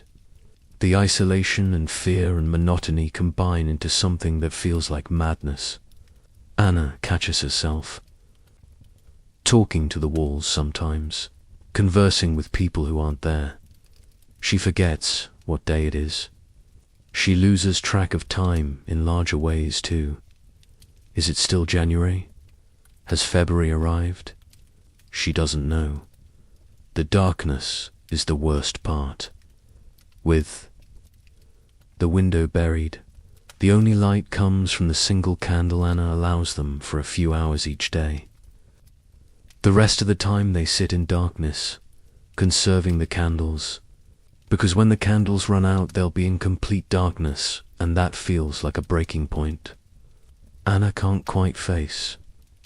She tells the children more stories, stories her mother told her, stories she makes up, stories about spring and warmth and food and all the things that feel impossible right now. The children listen in the darkness, their small bodies pressed against hers for warmth. Some days, Anna is sure they're going to die here. The fuel will run out. The food will run out. They'll freeze to death or starve to death or simply give up. She can feel the possibility of it, dark and heavy, pressing down on her. Other days, she's angry, furious at her husband for leaving, whether he's dead or alive, furious at the weather that won't stop, furious at herself for staying on this godforsaken prairie instead of going back east, where winters are survivable and food is available and you don't have to grind wheat in a coffee grinder to make bread. But mostly, she's just tired. Tired of being cold. Tired of being hungry. Tired of being afraid. Tired of being strong for the children when she doesn't feel strong at all. And still, the winter continues. In late February, a neighbor manages to fight his way to Anna's saddy. He's tied himself to his horse, dug through snowdrifts taller than a man, and made the 3-mile journey to check if she's still alive. Anna digs out her snow tunnel at his shouting, pulls open the door, and sees another human being for the first time in weeks. She almost cries from relief. The neighbor brings news. The trains are still not running. Some families have died, frozen in their homes, or starved. Others have survived on even less than Anna has. He's brought her a small sack of beans and a precious pound of sugar, gifts from his own dwindling stores. Anna accepts them gratefully, knowing this might be the difference between survival and starvation. The neighbor also tells her that people think spring might come in March. The storms seemed to be lessening slightly. The temperature is still brutal, but not quite as deadly. There's hope that the worst has passed. Anna wants to believe him, but she's learned not to hope too much this winter. Hope is dangerous when it might be crushed. The neighbor stays for an hour, drinking melted snow water and warming himself by her stove. Then he ties himself to his horse and disappears back into the white wilderness. Anna and the children are alone again.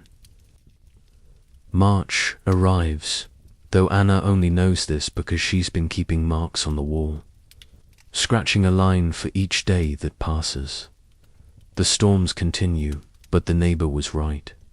They're less frequent, less violent. There are occasional days where the wind dies down and you can see across the prairie, though the view is just endless white in every direction. The food situation is desperate. Anna is down to the last of the turnips and the beans the neighbor brought. The wheat is nearly gone. She's feeding the children as much as she can, but she herself is eating almost nothing. She's lost weight she didn't have to lose. Her clothes hang loose. Her face is gaunt, but they're alive. In late March, the temperature finally rises above freezing during the day. The snow begins to melt slowly at first, then faster. Water runs everywhere, turning the prairie into a muddy swamp. The drifts shrink. Light appears at the edge of the buried window. Anna digs out the window completely, and for the first time in months, sunlight floods into the soddy. The children cry from the brightness of it. Anna cries too, overwhelmed by the simple fact of light and warmth and the possibility that they've survived. In April, the trains start running again. Anna learns this from the same neighbor who brought her beans. He rides over with the news, his horse slogging through ankle-deep mud. The first train to get through required men with picks to dig down 20 feet through snow to reach the rails in some places. The town that the train serves had been without supplies for 4 months. People were surviving on wheat ground in coffee mills, and whatever they'd managed to store before the snows came. Some hadn't survived. The neighbor doesn't say how many, but Anna can see it in his eyes. She asks about her husband. The neighbor hesitates, then tells her gently that no one has seen him. He might have died in a storm. He might be stranded somewhere, or he might have simply left. Anna nods. She'd already guessed as much. She's been a widow, or something like a widow, since November. With the trains running, food becomes available again. Anna spends the last of her money on flour and beans and salt. Real flour, not wheat ground in her coffee mill. She makes bread for the children, proper bread, and watches them eat it with a hunger that breaks her heart. They've survived the winter of 1880 to 1881, later called the Long Winter in Laura Ingalls Wilder's book and in the memories of everyone who lived through it.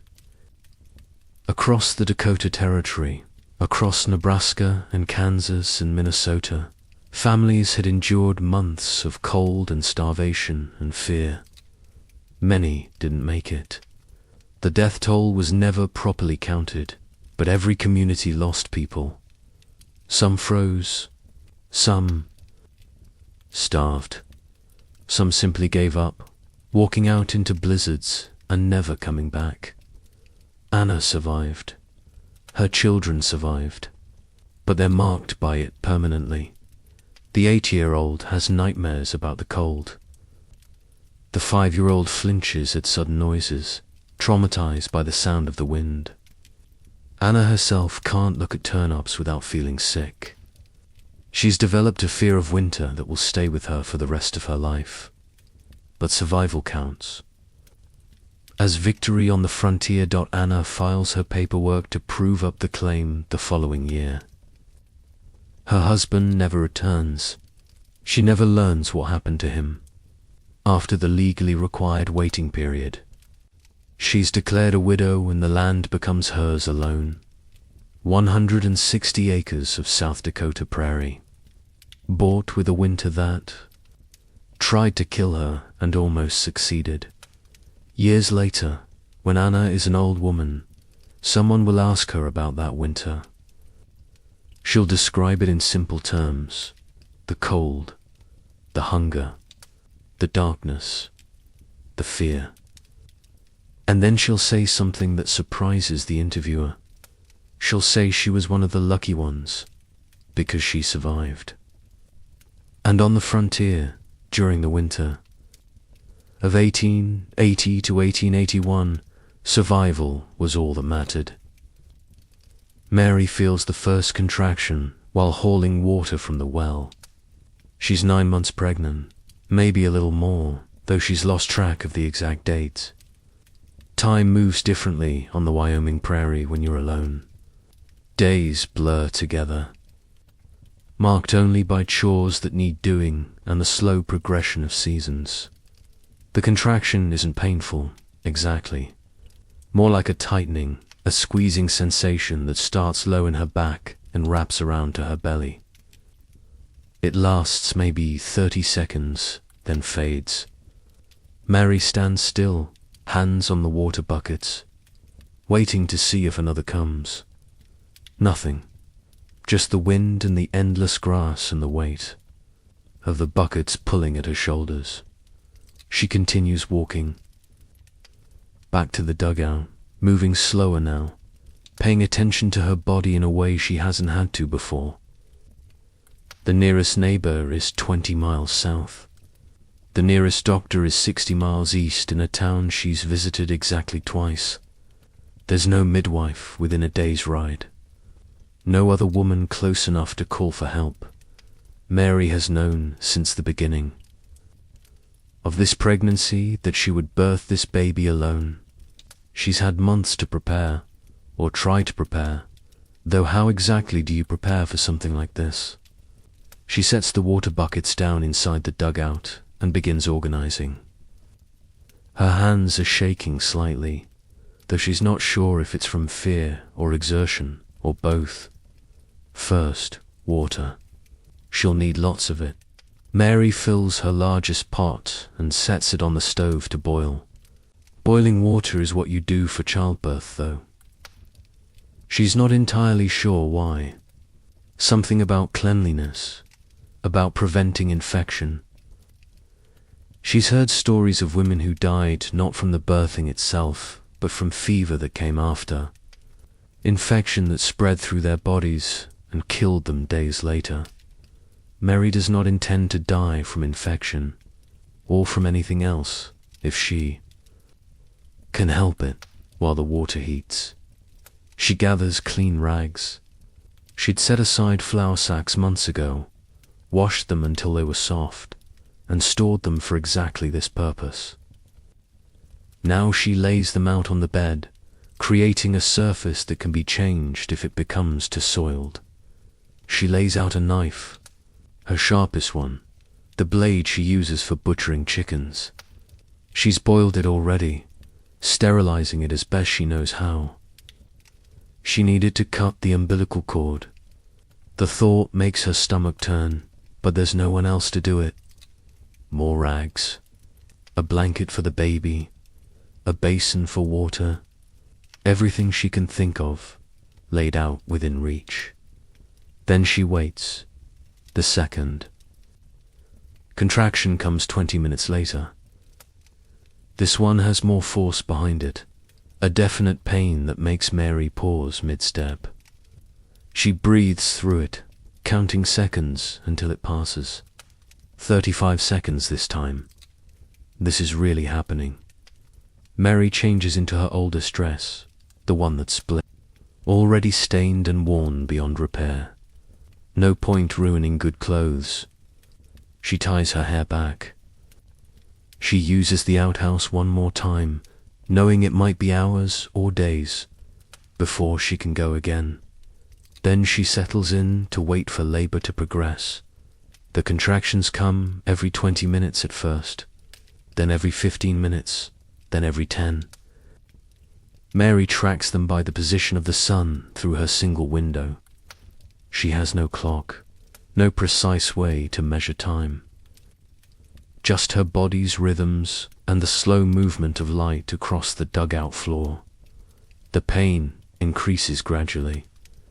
What started as uncomfortable tightening becomes sharp cramping that makes her catch her breath.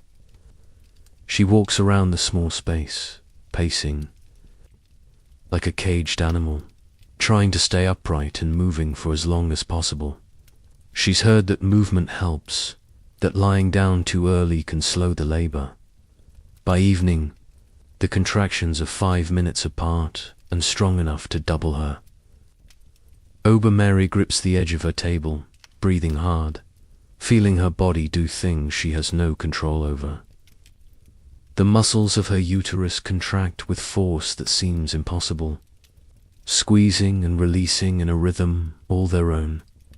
She's alone in a dirt-walled room in the middle of Wyoming with a baby trying to be born and no help coming. The fear rises, up sharp and sudden. What if something goes wrong? What if the baby is positioned wrong, unable to come out? What if the cord is wrapped around its neck? What if she hemorrhages after the birth? What if? Mary forces the fear down. Panic won't help. She needs to stay calm, stay focused, do what needs doing. The contractions intensify as night falls. The spaces between them shrink to 3 minutes, then 2. The pain is unlike anything Mary has experienced before. It's all-consuming, obliterating thought, reducing her world to this moment, this contraction, this impossible pressure. She tries to remember what her mother told her about childbirth, years ago when Mary was too young to pay close attention. Something about pushing when your body tells you to push. Something about breathing. But the details are fuzzy, and her mother is 2,000 miles away, and Mary is alone. So she listens to her body. When the urge to push comes, she pushes.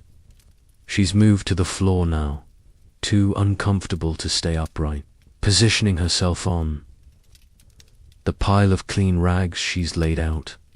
The dugout is lit by a single candle. The rifle leans against the wall within reach, loaded. In case of trouble, she can't even define. The pushing is work beyond any work she's done before. Harder than plowing, harder than hauling water, harder than any of the brutal labor that's defined her life since she filed this claim. Her body is trying to expel another human being, and it requires every ounce of strength she has. Mary pushes. For hours, or maybe minutes. Time has lost all meaning. There's only the contraction, the brief rest, the next contraction, pain and pressure, and the terrifying feeling that her body might tear apart. Then, suddenly, progress. She feels the baby moving, descending, getting closer to being born. The pressure intensifies to the point where she's certain something must be wrong. This can't be normal. Nothing should feel like this. But she pushes. Anyway, and then, in a moment that happens both too fast and too slow, the baby slides out onto the flour sack rags. Mary reaches down with shaking hands, and picks up the small, wet, silent creature. For a horrible moment, she thinks it's dead. Then the baby gasps, coughs, and begins to cry. The sound is the most beautiful thing Mary has ever heard. She's shaking all over now, from exhaustion and relief and leftover adrenaline. The baby is here, alive, crying with strong lungs that suggest health and vitality. But she's not done yet. Mary wraps the baby in the cleanest rag she has, holding it against her chest with one arm while she deals with the umbilical cord. The cord is still pulsing, still attached to the afterbirth that hasn't delivered yet. She knows she's supposed to wait before cutting it, though she's not sure how long. She waits until the pulsing stops. Then, with hands that won't stop shaking, she ties the cord in 2 places with clean thread. She picks up the sterilized knife and cuts between the ties. The baby is now a separate being, no longer physically connected to Mary, a person in their own right. Mary sets the knife down and focuses on the afterbirth. More contractions come, gentler now, and she pushes again. The placenta slides out, dark and strange looking. She wraps it in rags to dispose of later. Right now, she needs to focus on the baby and on herself. She's bleeding, which is normal. But the amount of blood is alarming. Mary packs rags between her legs, trying to slow the flow, praying it will stop on its own.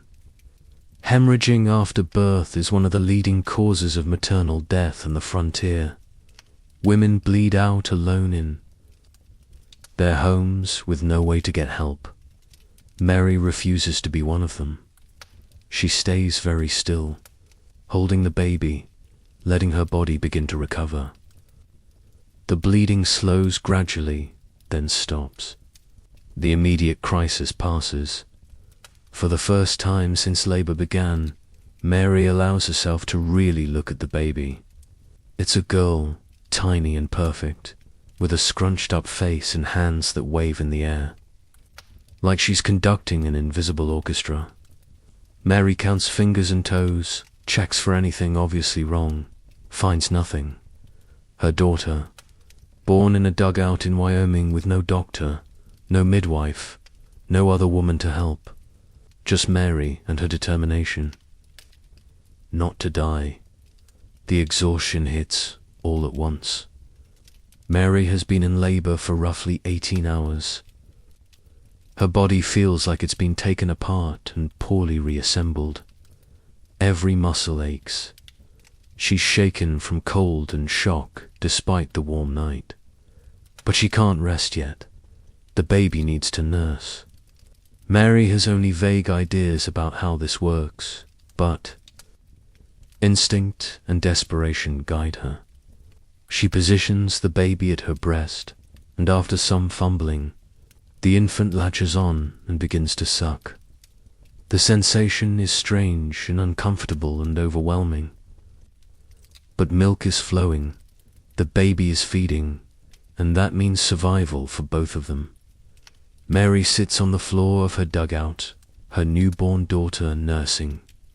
Blood-soaked rags all around her, a candle burning low, and allows herself one moment of pure relief. They made it. Both of them alive. Tomorrow there will be more work. The dugout needs cleaning. She needs to rest and recover.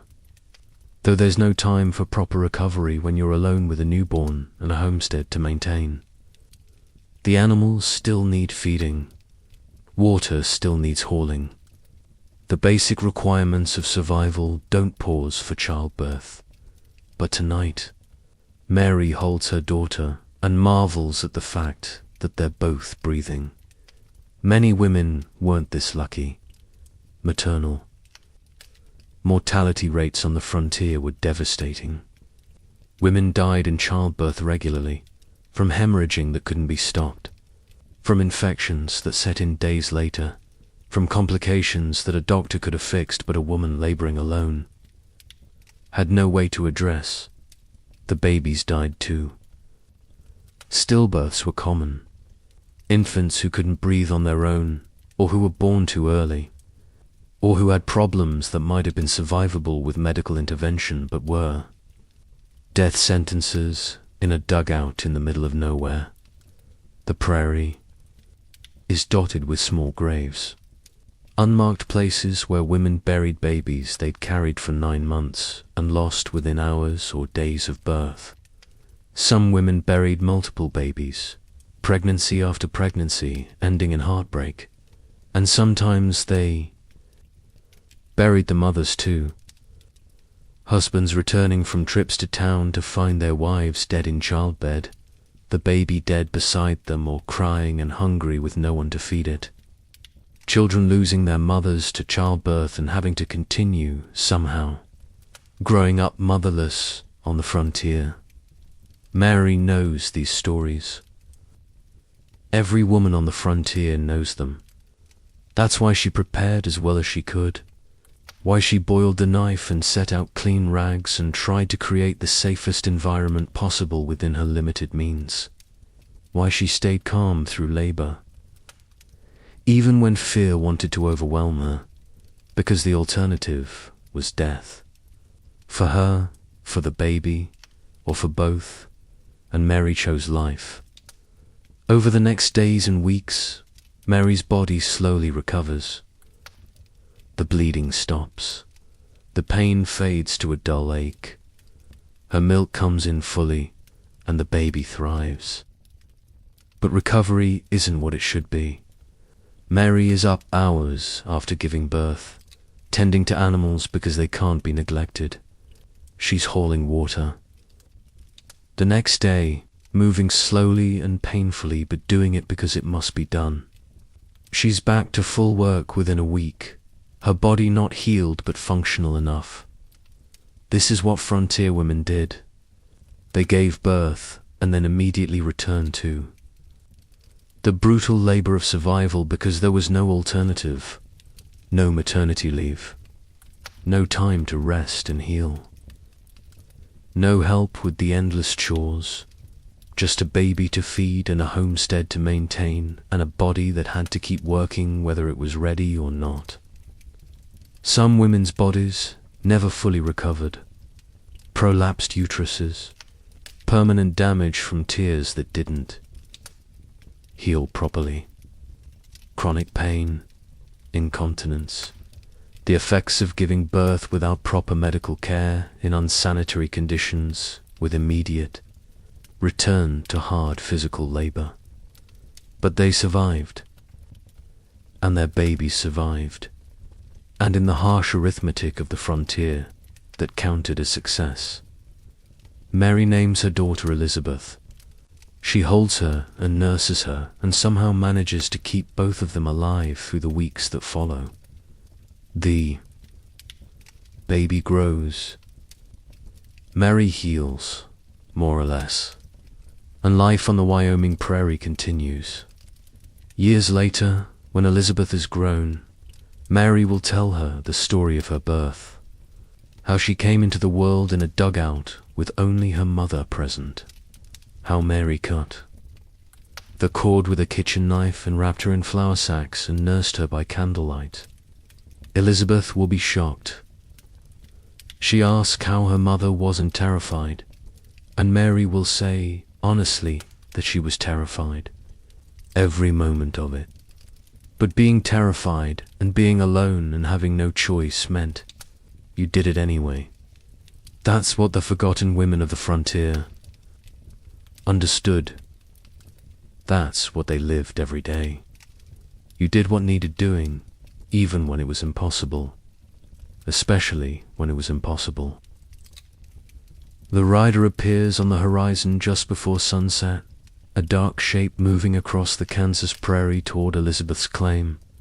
She's in the garden pulling weeds when she spots him, and something in her chest tightens with immediate wariness. Elizabeth is 31 years old, widowed for 2 years, homesteading alone. She's learned to be suspicious of men who arrive unannounced. She straightens up slowly, wiping dirt from her hands, watching the rider approach. Her rifle is in the soddy, 20 feet away, too far to reach if this turns dangerous. She calculates distances, considers her options, keeps her face neutral. The man rides up and tips his hat, all politeness. He's maybe 40, well-dressed by frontier standards, riding a good horse. That immediately tells Elizabeth he's not a struggling homesteader. He has money, which means he's probably here to try to take hers. "Good evening, ma'am," he says. "Name's Cooper. I've taken over the land office business in town. Just riding out to meet the homesteaders in this area."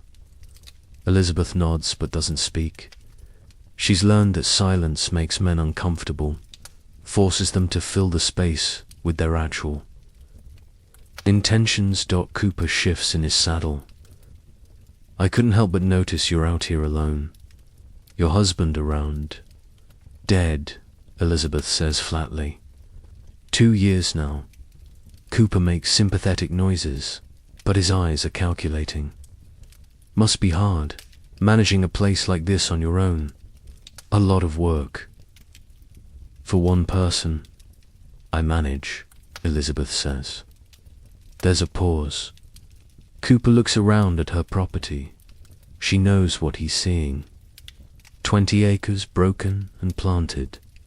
A soddy in decent repair. A barn, small but functional. Chickens in a coop. A milk cow. Signs of a working homestead. Evidence that Elizabeth is actually proving up her claim. That's what makes her valuable. That's what makes her dangerous to men like Cooper, who make their living acquiring land from failed homesteaders and selling it to newcomers at a markup.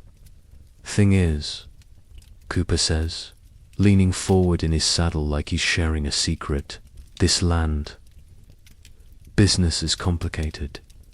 Lots of paperwork, legal requirements. Easy to make mistakes that could cost you the claim. I'd hate to see that happen to a lady trying to do right by herself." Elizabeth's jaw tightens. She knows exactly where this is going now. "I'd be happy to help you with all that." Cooper continues. "In fact, I know several gentlemen looking for property in this area. I could probably get you a fair price if you wanted to sell. More than fair. Actually, enough to set yourself up comfortable back east, maybe with family. No shame in admitting this life is too hard for a woman alone." Elizabeth lets the silence stretch out again. She looks at Cooper with a level gaze that has made other men uncomfortable. She's developed this look over the past 2 years. A kind of flat stare that says she's unimpressed and unmoved and not going to be pushed around. "I'm not selling," she says finally. Cooper's friendly expression doesn't change, but something hardens. In his eyes, well, that's your choice, of course. But like I said, the legal requirements are strict. Lot of ways a claim can be contested. Lot of ways things can go wrong for someone who doesn't know the system. "Is that a threat?" Elizabeth asks, her voice dangerously quiet. "Just friendly advice, ma'am. Just want to make sure you understand what you're up against." "I understand fine," Elizabeth says, "and I'm not selling. You can leave now." Cooper sits there a moment longer, making it clear that he's leaving because he's choosing to, not because she told him to. Then he tips his hat again, turns his horse, and rides away. Elizabeth watches until he's out of sight. Then she walks calmly to her soddy, picks up her rifle, checks that it's loaded, and sets it by the door where it will stay for the foreseeable future. This isn't the first man who's tried to push her off her land. It won't be the last. Being a woman alone on the frontier makes you a target. Some men see opportunity in your vulnerability. Others see it as a personal affront. A woman doing work that men are supposed to do, succeeding where they think you should fail. Elizabeth has dealt with both types. There was the neighbor who showed up 3 times in the first month after her husband died, offering to help with chores. That seemed kind at first, until his help started coming with expectations, suggestions that she should repay him somehow, implications that a woman alone might need certain kinds of company, hands that lingered too long when he helped her lift something heavy. Elizabeth told him politely that she didn't need help anymore. When he kept coming anyway, she told him less politely to leave. When he showed up a 3rd time after that, she met him at her property line with the rifle and told him the next time he set foot on her claim without permission, she'd shoot him for trespassing. He stopped coming. Word spread after that. The widow on the Morrison claim has a rifle and knows how to use it. Don't test her. Don't assume she's weak just because she's alone. The reputation helped. Most men gave her a wider berth after that, but not all of them. There was the man who tried to contest her claim at the land office, arguing that a woman couldn't possibly be fulfilling the improvement requirements alone. He filed paperwork claiming she was hiring men to do the work and therefore wasn't really homesteading in the spirit of the law. Elizabeth had to ride to town, stand in front of the land office clerk, and defend herself. She brought her account, books showing every penny she'd spent and where it went. She brought a neighbor as a witness who could testify that yes, she'd broken the land herself, planted the crops herself, built the barn herself. The challenge was dismissed. But it cost her time and money she didn't have, and the stress of it gave her nightmares for weeks. The legal system was supposed to protect property rights. In practice, it often failed women who owned property in their own names. The law said they could homestead, but the men implementing the law often found ways to make it harder than it needed to be. Then there were the men who weren't interested in her land. They were interested in her. Marriage proposals from men she barely knew. Offers that weren't really offers so much as demands, dressed up in polite language. You need a man to help you. I'll marry you and take over the farm. You can cook and clean and bear children like a proper woman should. Some of them genuinely thought they were being helpful. Others just wanted free land and a servant. All of them assumed that Elizabeth, as a widow, would be desperate enough to accept. They were wrong. Elizabeth had been married once. Her husband had been a good man, as far as frontier husbands went. He'd worked hard, treated her fairly, died in an accident that wasn't anyone's fault. She'd mourned him, but she'd also discovered something surprising in widowhood. She liked owning her own land. She liked making her own decisions. She liked the exhausting, brutal freedom of being responsible only for herself. Marriage would end all that. The moment she married, her land would legally become her husband's. Her labor would be his to direct. Her autonomy would disappear.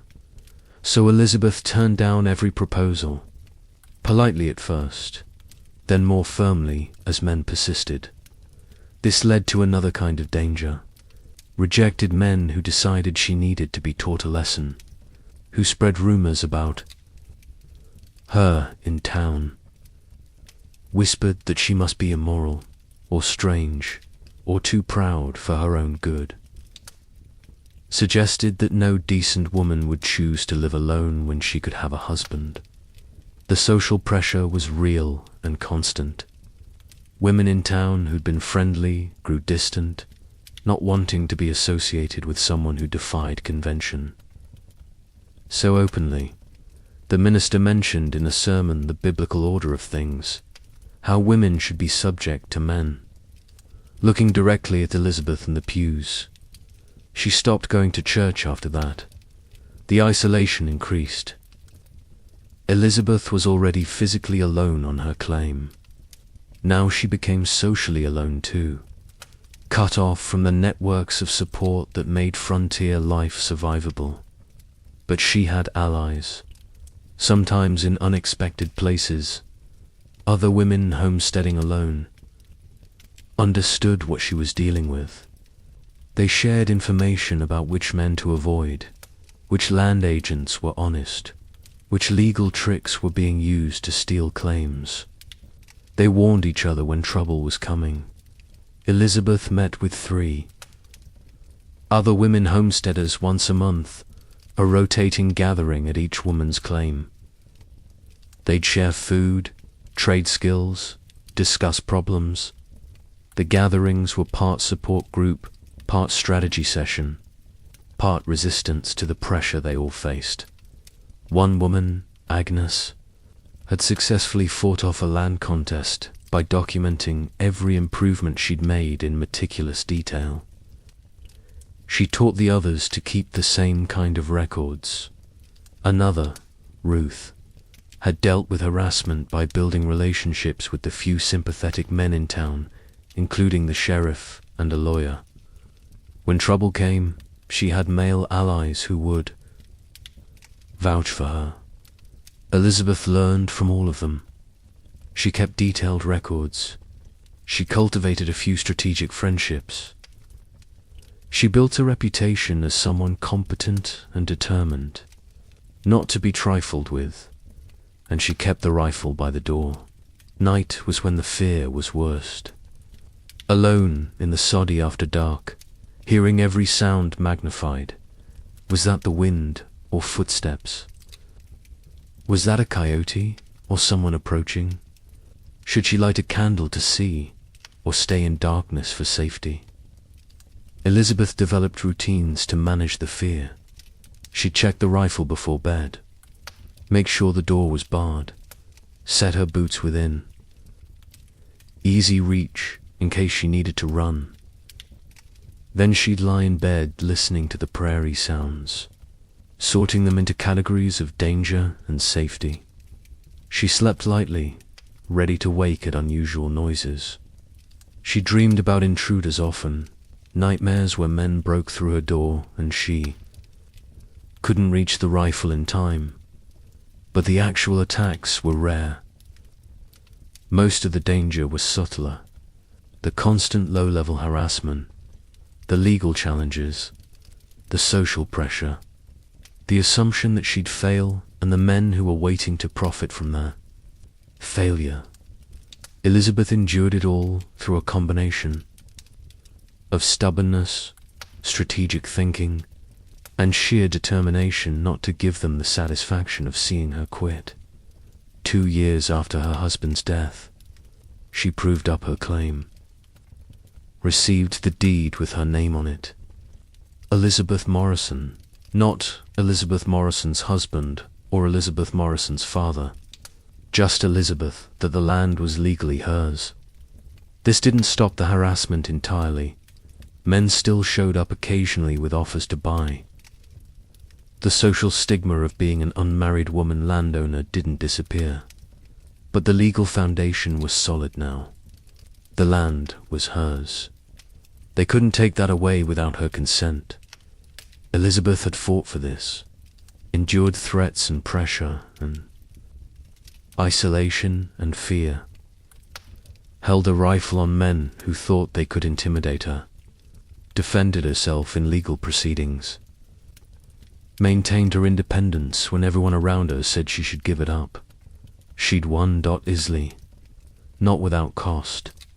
The vigilance required to stay safe had aged her. The isolation had made her harder, less trusting. The constant fight too. Defend what was hers had left scars that didn't show but were no less real. But she'd won, and across the frontier, thousands of other women were fighting the same battles, defending their claims from men who saw opportunity in their vulnerability, resisting pressure to marry or sell or give up, building lives on land they owned despite everyone telling them it was impossible. Some lost those battles, forced out by harassment or legal tricks or violence, married out of desperation or fear, gave up and went back east where life was supposedly easier for women. But many won, proved up their claims, built successful homesteads, became landowners in their own right. They did it with rifles by their doors and detailed, record-keeping and networks of other women who understood the fight. They did it with a kind of quiet ferocity that made men uncomfortable and earned them reputations as difficult or strange or unwomanly. They didn't care about the reputations. They cared about the land. Elizabeth sits on her porch as the sun sets, rifle across her lap, watching the prairie turn gold in the evening light. This land is hers. She built this. She defended this. She survived this. And no one can take that away from her. Rose begins preparing for town 3 days before she actually leaves. The trip to the nearest settlement is 35 miles from her Montana claim. A journey that will take a full day each direction with an overnight somewhere in between. She makes this trip 4 times a year if she's lucky, less if weather or circumstances prevent it. Each visit requires careful planning. First, she needs something to trade. Rose doesn't have much cash money. Most frontier homesteaders don't. The economy runs on barter and trade more than currency. So she gathers what she has that might be valuable to someone else. Eggs. Rose has been saving them for 2 weeks, storing them carefully in a basket lined with straw. She has 3 dozen now, each one precious. Eggs are protein. Eggs are breakfast. Eggs are something people will pay for. Butter. She spent yesterday afternoon churning, her arm aching from the repetitive motion of working the dasher up and down in the churn. The result is 2 pounds of butter wrapped in clean cloth and stored in her root cellar to stay cool. Butter is luxury. Butter commands good prices. A quilt. Rose has been piecing this together for 6 months, working by candlelight after the day's chores are done. It's made from flour sacks and worn-out clothes, the fabric cleaned and cut and stitched into a pattern. The stitching isn't perfect, but it's sturdy and warm. Someone will want it. These items represent months of work, but they're her currency. She trades them for the supplies she can't produce herself. Flour, salt, seeds. For next year's planting, fabric, thread, maybe. A new pot if the old one is beyond repair. Rose loads everything into her wagon along with supplies for the journey. A jug of water, some dried meat, a blanket in case she needs to sleep outside, the rifle, always, and a worn leather bag containing the few dollars she's managed to save. Money she'll spend only if absolutely necessary. She leaves at dawn on a Friday morning, locking her soddie behind her. The chickens are shut in their coop with enough food and water for 3 days. The cow has been moved to a patch of good grass. Everything that can be secured has been secured. Still, leaving feels wrong. Anything could happen while she's gone. Animals could escape. Weather could damage her property. Someone could come by and steal what little she has. but she needs supplies, so she goes anyway. The journey is long and monotonous. The wagon creaks along rutted paths that barely qualify. As roads, the horse plods at a steady pace, not fast, but reliable. Rose shows the landscape pass, alert for any signs of trouble. She's traveling alone, which is dangerous but unavoidable. Most women try to travel with neighbors or in groups, but Rose's nearest neighbor is 12 miles away and makes his own trips on his own schedule. So she goes alone, rifle within reach, trying not to think about all the things that could go wrong. Bandits are rare but not unheard of. A woman traveling alone is an obvious target. Rose has her rifle and knows how to use it, but that doesn't mean she's eager to test herself against men who make their living robbing travelers. The weather is another concern. Summer thunderstorms appear suddenly on the plains, bringing lightning and torrential rain. The wagon could get stuck in mud. The horse could be spooked. Rose herself could be struck by lightning if she's caught in the open. And then there's simply getting lost. The prairie all looks the same after a while. Endless. Grass and sky with few landmarks. Rose navigates by the sun and by memory, hoping she's heading in the right direction, knowing that a wrong turn could add hours or days to her journey. But she makes steady progress. By late afternoon, she's maybe 20 miles from town. She stops at a creek to let the horse drink and eat some of the dried meat herself. The silence is overwhelming. Just wind and grass and the sound of water moving over rocks. Rose sits by the creek and allows herself a few minutes of rest. Her back aches from sitting on the hard wagon bench all day. Her hands are sore from holding the reins. But she's made good time. She should reach town by midday tomorrow. As the sun starts to set, Rose looks for a place to camp. She needs somewhere relatively sheltered, with water access, not too exposed in case of weather or trouble. She finds a spot where a small rise in the land provides a windbreak and there's enough dried grass to tie the horse. She doesn't build a fire. Fire attracts attention, and attention could mean trouble. Instead, she eats more dried meat and drinks water from her jug. She spreads her blanket on the ground and lies down with a rifle beside her. The stars come out, thousands of them in a sky so clear and dark it feels infinite. Rose used to find this beautiful. Now it just makes her feel small and vulnerable. She's a tiny speck on an enormous prairie, completely alone, hoping nothing goes wrong in the night. She sleeps fitly, waking at every sound. A coyote howls in the distance. The horse shifts and snorts. The wind picks up and rattles the dry grass. Each time, Rose's hand goes to the rifle before she's fully conscious. Adrenaline spiking before she realizes it's nothing dangerous. Dawn comes as a relief. Rose is stiff and tired, but she's survived the night. She loads everything back into the wagon and continues toward town. By noon, buildings appear on the horizon. The settlement is small, maybe 200 people, but after months alone on her, claim it feels like a metropolis. Rose feels her anxiety shift from fear of isolation to fear of people. Too many eyes watching, too many opportunities for judgment or trouble.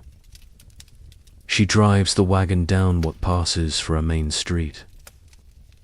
The settlement has a general store, a saloon, a small hotel, a church, a land office, and a scattering of other businesses. People stop and stare as she passes. A woman alone, driving her own wagon, no man accompanying her. It's unusual enough. To draw attention, Rose ties the horse outside the general store and gathers her trade goods, the eggs, the butter, the quilt. She takes a breath and goes inside. The store is dim and crowded with goods stacked on shelves and hanging from the ceiling. Barrels of flour and beans, tools, fabric, jars of preserved food. The smell is overwhelming after months of smelling nothing but prairie grass and her own. Soddie. The shopkeeper is a man named Williams, heavyset and balding, with an expression that suggests he's seen everything and been impressed by none of it. He looks at Rose without much interest. Help you? Rose sets her basket of eggs on the counter. I'd like to trade these for supplies.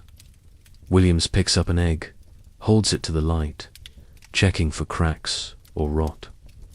He goes through the entire basket this way, taking his time, making Rose wait. Finally, he nods. I'll give you store credit. 30 cents. Rose knows this is low. Eggs should be worth at least 50 cents for 3 dozen. But she also knows Williams knows she has limited options. Most homesteaders get cheated a little on trades. It's the cost of doing business. The butter gets her another 20 cents. The quilt, which represents 6 months of work, gets her $1. Williams doesn't even really look at it, just feels the fabric and names his price. Rose accepts because the alternative is leaving with nothing. She has $1.50 in store credit now, plus the few actual dollars in her leather bag. She makes a list in her head of what she needs most urgently. Flour, 50 pounds if possible. She'll trade $1 of store credit for it.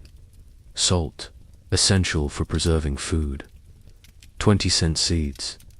She needs to replace the bean seeds that didn't germinate last spring. 10 cents. Fabric. Just a small piece, enough to patch clothes that are wearing through.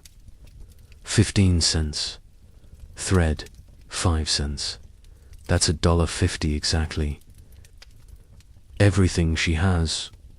Rose tells Williams what she wants and watches him gather the items. The flour comes in a large sack that she'd barely be able to lift. The salt is wrapped in brown paper. The seeds are in small packets.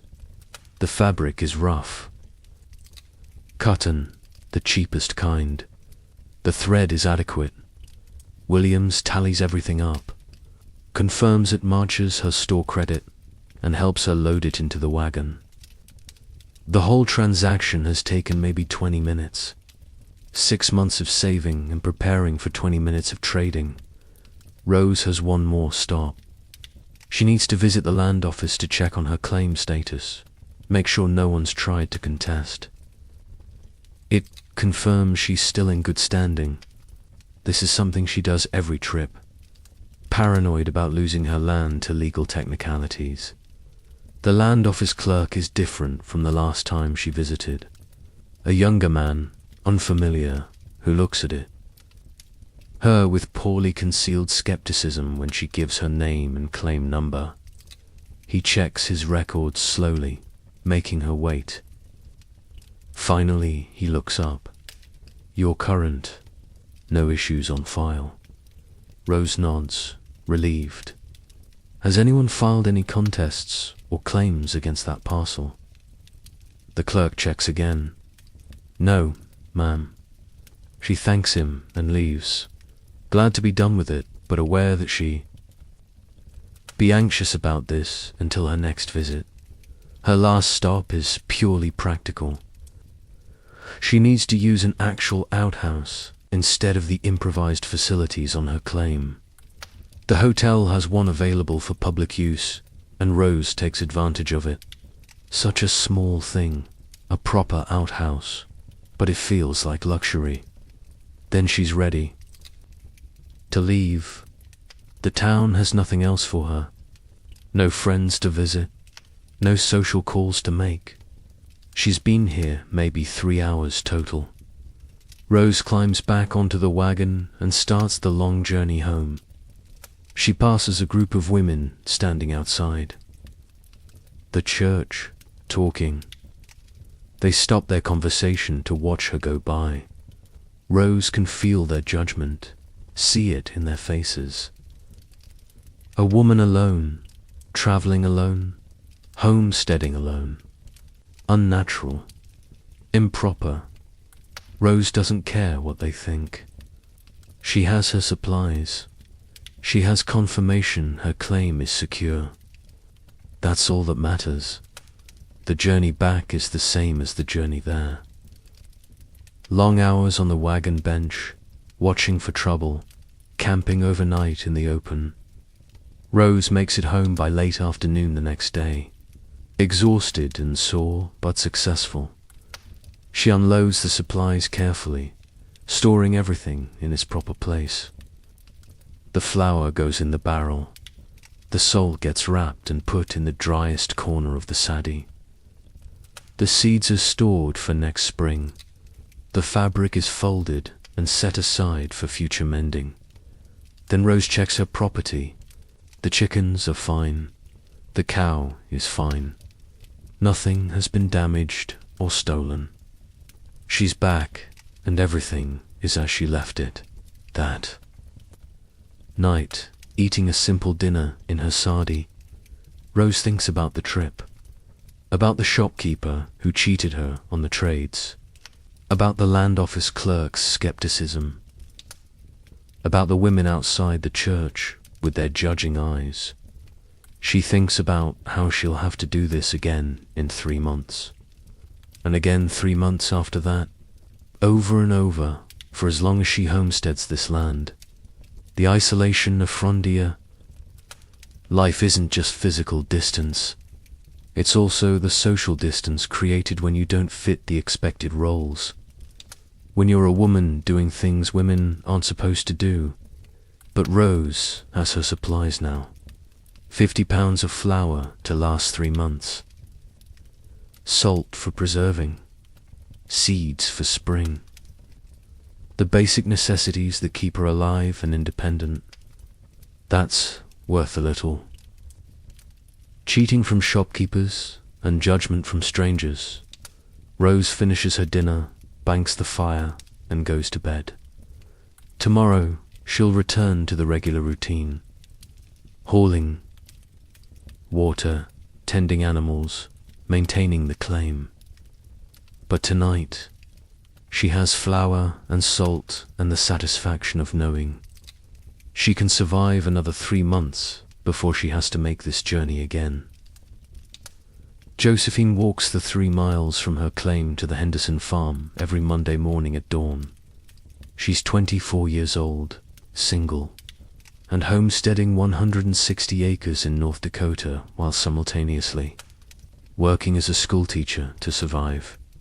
This is what they call working out. Leaving your claim to earn money elsewhere, then returning to maintain the residence requirements for proofing up. It's a delicate balance, a constant negotiation between the need for income and the legal obligation to live on your land.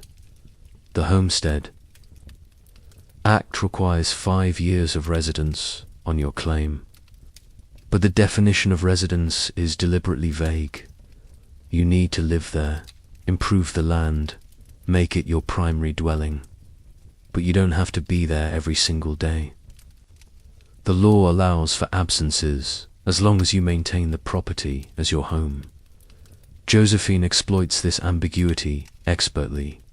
She teaches at the small schoolhouse 5 days a week during the school term, September through May. The school is 3 miles from her claim, close enough to walk but too far to make the trip twice daily. So she bores with the Henderson family during the week, staying in their spare room, eating meals with them, and paying them $3 a month from her teaching salary on Friday afternoons. After school dismisses, Josephine walks back to her claim. She spends Friday evening, all day Saturday, and Sunday morning working her land, hauling water, tending her small garden, feeding the chickens, maintaining the soddy, doing all the labor that homesteading requires. Sunday afternoon, she prepares for the week ahead, packs her one good dress for teaching, gathers whatever food she can contribute to the Henderson household, makes sure everything on her claim is secured for another 5 days of absence. Monday morning, she walks back to the Hendersons, and the cycle begins again. It's exhausting. Josephine essentially works 2 full-time jobs, teaching during the week and homesteading on weekends. She has no days off, no time to rest, no relief from the constant pressure of maintaining both lives simultaneously. But the teaching salary makes survival possible. $25 a month for 9 months of the year, $225 annually, minus the $36 she pays the Hendersons for room and board. She needs every penny for supplies she can't produce, herself for improvements to her claim, for emergencies. The Homestead Act gave her land for free, but everything else costs money. The soddy needed lumber for the roof beams. The well needed to be dug by a professional. The chickens cost money to buy initially. Seeds, tools, even basic necessities like flour and salt, all require cash. Without the teaching income, Josephine would have failed within the first year. With it, she has a chance. The teaching itself is challenging in ways that have nothing to do with education. The schoolhouse is a single room, maybe 15 feet by 20 feet, with a wood stove and rough wooden benches. Josephine teaches children, ranging from age 5 to 14, all in the same space, all at different levels of learning. She has 8 students total, 4 from the Henderson family, 3 from a neighboring farm, 1 from a family that lives so far out that the boy stays with relatives in town during the week just to attend school. Josephine teaches reading, writing, arithmetic, and whatever else she can manage with limited supplies. She has 1 slate for the children to share, a few worn books donated by families. No formal curriculum, no training, no support beyond what she can figure out herself. She's not a trained teacher. Before homesteading, Josephine worked as a seamstress. In St. Paul, she has a basic education, can read and write competently, understands arithmetic well enough to keep accounts.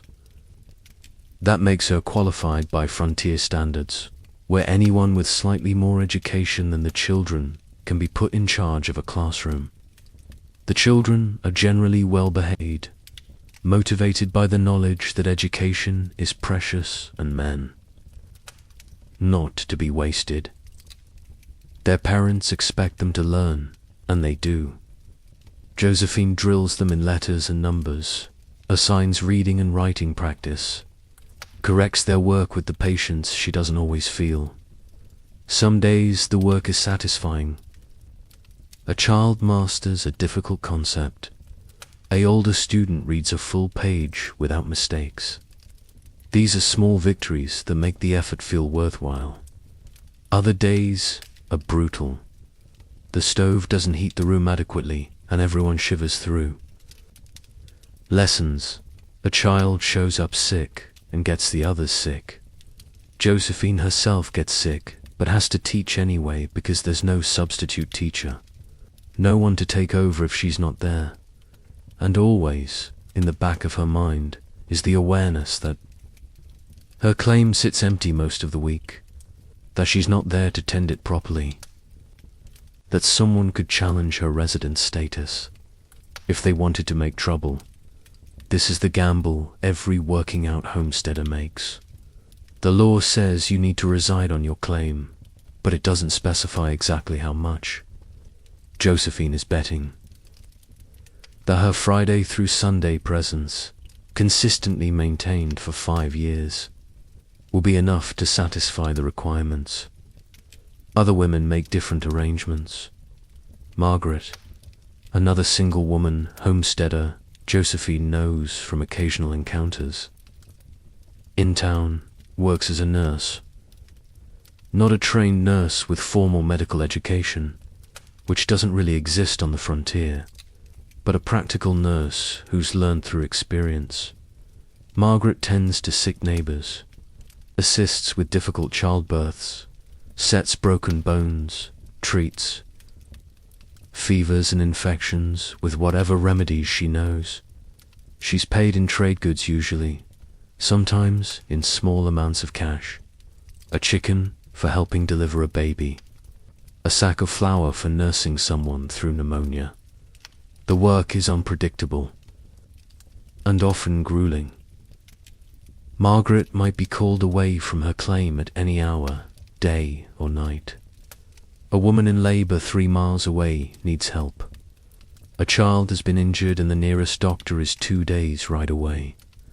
Margaret goes, stays as long as needed, does what she can. Sometimes she's gone from her claim for a week at a time, living in someone else's home while caring for their sick. This makes her resident status even more questionable than Josephine's. But she maintains her claim anyway, returning between nursing jobs to work the land.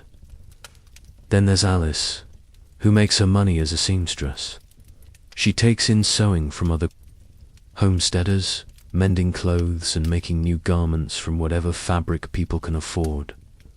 The work is painstaking and pays very little, but it can be done from her claim, which means she doesn't have to leave to earn money. Alice sits in her soddy for hours each day, stitching by whatever light is available, straining her eyes to make seams straight and hems even. She charges 25 cents to make a shirt, 50 cents for a dress, $1 for a quilt. The money accumulates slowly, painfully slowly, but it accumulates. The advantage is she never has to leave her claim. The disadvantage is the work pays so poorly she barely survives. Alice's diet is more limited than Josephine's. Her improvements to her property are slower. She's proving up her claim, but just barely. A few women find less traditional work.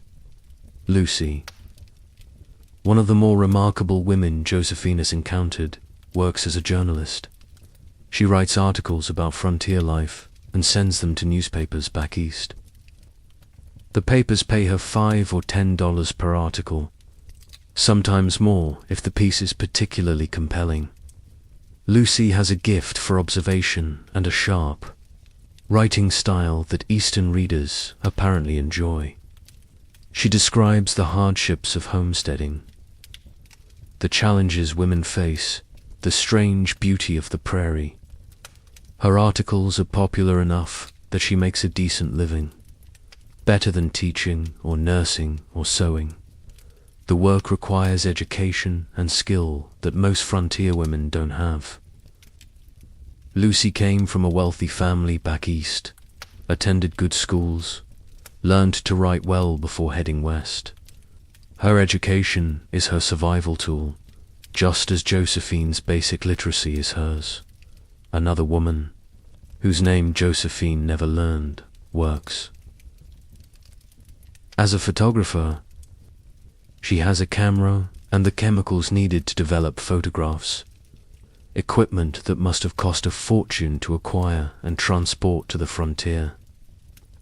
She takes portraits of homesteading families, documents new buildings and settlements, creates images that people send back to relatives in the East. Photography is technical and difficult, requiring knowledge of chemistry and optics, but it pays. Well, when you can find customers, the photographer woman travels between settlements, taking commissions, then returns to her claim to maintain her residence requirements. All of these women are navigating the same impossible situation. They need income to survive homesteading. But earning income often means leaving the claim, which risks failing the residence requirements. The balance is precarious and constantly threatened. Josephine has heard of women who lost their claims because land office clerks decided they hadn't maintained adequate residence. Women who worked in town during the week were declared to be town residents, not homesteaders, and their claims were opened for others to file. The decision seemed arbitrary, dependent on individual clerks' interpretations of vague regulations. Some clerks were sympathetic to the challenges women faced and allowed flexible definitions of residence. Others were strict or actively hostile to women homesteaders and looked for reasons to disqualify them. Josephine documents everything. Obsessively, she keeps a diary noting every day she spends on her claim.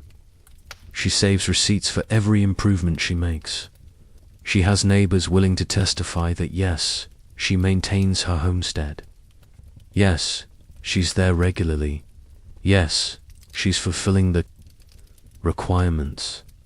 When she files to prove up her claim at the end of 5 years, she'll present a file so thorough that no clerk could reasonably deny her.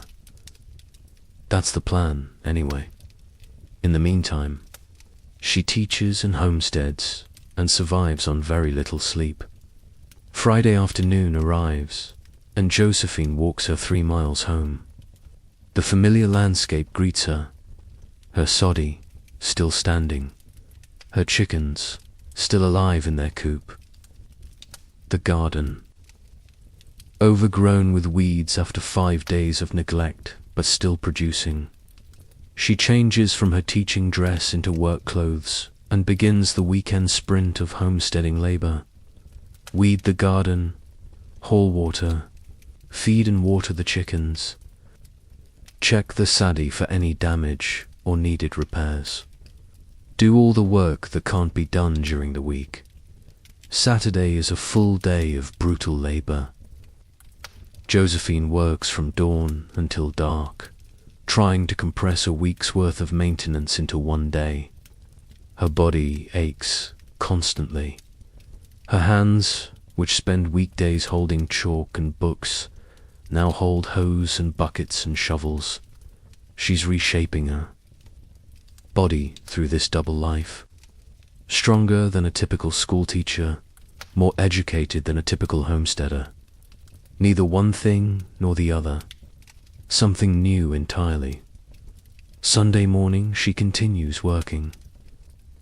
Then, in the afternoon, she stops, cleans herself up as well as she can with limited water, changes back into her teaching dress, packs for the week ahead. The walk back to the Hendersons is familiar now. This path she's traveled every week for. 2 years. 3 more years to go before she can prove up. 3 more years of this endless juggling. Sometimes Josephine fantasizes about what life will be like after she gets her deed. She could stop teaching if she wanted, focus entirely on homesteading, or she could sell the claim and use the money to do something else entirely. Go to a real city, start a real school, live a life that doesn't require being 2 people at once. But that's 3 years away. For now, she walks back to the Hendersons, ready to teach children their letters and numbers, while her claim sits waiting for the weekend. This is survival on the frontier for women without other resources. You work twice as hard as anyone should have to. You split yourself between 2 lives, 2 identities, 2 endless streams of labor. You hope the law will count it as sufficient. You pray you don't collapse from exhaustion first. Josephine arrives at the Henderson farm as the sun is setting.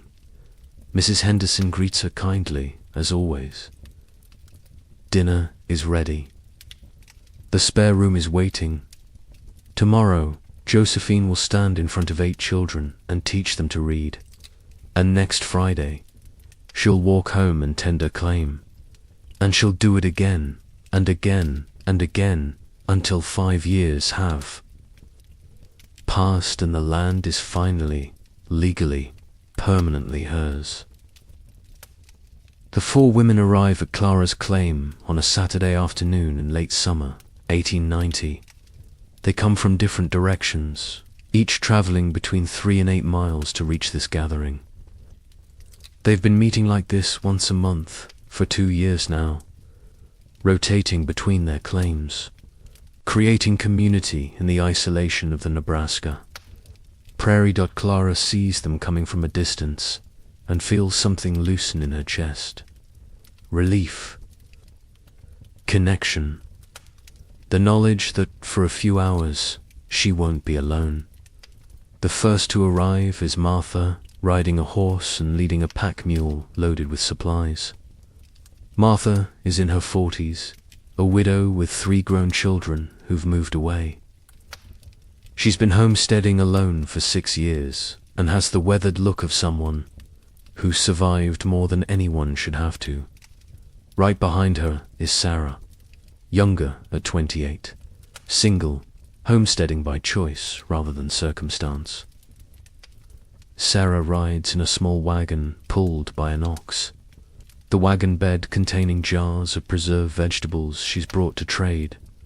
The third woman is Agnes, who arrives on foot despite living 5 miles away. Agnes can't afford a horse and considers the walk good exercise. She's carrying a heavy pack containing fabric she's been weaving from wool her sheep produced. The final arrival is Ruth, the youngest at 22, who comes from the nearest claim only 3 miles away. Ruth brings fresh eggs and news from town, having made the supply trip just 2 days ago. They greet each other with the kind of warmth that comes from genuine connection in a place where connection is rare.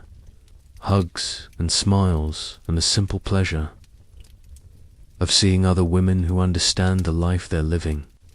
Clara has prepared for this gathering the way she always does. She set up seating outside her soddy where there's more space and better air circulation. She's made a large pot of stew from vegetables and a little precious meat, enough to feed all of them. She's boiled water for coffee, real coffee, that she's been saving for this occasion. The women settle in, and for a while they just talk. General conversation. How are your crops doing? Did you hear about the Henderson family's new baby? The weather has been strange this year. Small talk that feels profound because it's been a month since they've had anyone to talk to beyond themselves. Then they get down to the real purpose of these gatherings, trading skills and knowledge. Martha is the first to speak up. She's been having trouble with her well. The water level seems to be dropping, and she's worried about what that means for the coming months. Has anyone else noticed changes in their wells? Agnes has. She explains how she's been rationing water more carefully, how she's found ways to reduce her daily usage. Sarah suggests digging the well deeper, though that's expensive and difficult. Ruth mentions that her neighbor, a man who's been homesteading for 10 years, might be willing to help dig for a reasonable price. This is how information flows on the frontier. Not through newspapers or official channels, but through networks of people sharing what they know. Ruth will pass along the contact information. Martha will decide whether she can afford to hire help or needs to attempt the digging herself. The conversation shifts to preservation techniques. Sarah has had great success canning tomatoes this year and has brought some jars to demonstrate her method. She explains the exact timing, the temperature, the way she seals the jars. The other women listen carefully, asking questions, mentally, noting the details. Agnes reciprocates by showing the fabric she's woven. She's developed a technique for processing wool from her sheep that produces softer, more durable thread than the rough wool most homesteaders make. She offers to teach. The others, though only Clara has sheep and could actually use the technique. But knowledge is always valuable. Even if you can't use it now, you might need it later. Or you might be able to trade the knowledge to someone else. Everything has potential value in an economy built on scarcity. Clara shares her own expertise. She's learned through trial and error how to predict weather with reasonable accuracy by observing cloud patterns and wind direction. She's also developed a system for rotating crops that seems to improve yields. The other women listen, some taking mental notes, others asking her to repeat certain details. This exchange of practical knowledge is survival insurance. Every technique learned is a tool in your arsenal against the endless challenges of homesteading. The more you know, the better your chances of making it through the 5-year requirement. But the gatherings aren't just about practical matters. The women also share warnings about specific dangers they've encountered. Ruth tells the group about a land agent who's been pressuring women homesteaders to sell, using increasingly aggressive tactics. She names him specifically, describes his appearance, his approach, his methods. The other women file this information away. If he shows up at their claims, they'll know to be wary. They'll know his reputation. They'll be prepared to send him away with no uncertainty. Martha talks about a legal challenge she faced last year. A man had tried to contest her claim, arguing that as a widow she couldn't possibly be fulfilling the improvement requirements alone. She describes how she fought the challenge, what documentation she used, which arguments worked with the land office clerk. This is incredibly valuable information. Legal challenges are one of the biggest threats facing women homesteaders. Understanding how to defend against them could mean the difference between keeping and losing your land. Agnes shares a more personal warning. She's been dealing with a neighbor who's become increasingly inappropriate, showing up uninvited, making suggestions about how a woman alone might need certain kinds of help. She's managed to discourage him so far, but she's worried about escalation. The other women immediately offer support and strategies. Sarah suggests Agnes make it clear to other neighbors what's happening, building a network of witnesses who can testify to the harassment if needed. Ruth recommends documenting every incident in writing, with dates and details. Martha, more bluntly, suggests showing him a rifle and making it clear she knows how to use it. This is the kind of problem women face alone but solve together, by sharing experiences and strategies. They create a knowledge base that helps all of them survive. The conversation shifts again. Becoming lighter, Clara brings out a worn book of poetry she received from her sister back east. The women pass it around, reading aloud to each other. None of them have much time for reading in their daily lives, too busy with survival labor. But here, together, they allow themselves this luxury. Ruth has a surprisingly beautiful singing voice. She sings an old ballad she learned from her grandmother, something about lost love and longing. The other women listen in silence, moved by the simple gift of music in a place where music is rare. Sarah tells a joke she heard in town, something mildly inappropriate that makes them all laugh. The laughter feels good, necessary, a release of tension that's been building for weeks of isolation. These moments of culture and connection are as important as the practical knowledge sharing. Maybe more important, they remind the women that they're more than just survival machines, more than just labor and endurance. They're human beings with interior lives, with appreciation for beauty and humor and art. Later, As the sun starts to lower, the women shift to more serious discussions about community, building beyond their small group. They talk about the school situation. The nearest school is 12 miles from Clara's claim, too far for children to attend regularly. Several of the women have children or expect to have children eventually. They need a closer school. Martha suggests they could pool resources and build one. Just a small structure, nothing fancy. They'd need to find a teacher, probably one of themselves, if no one else was available.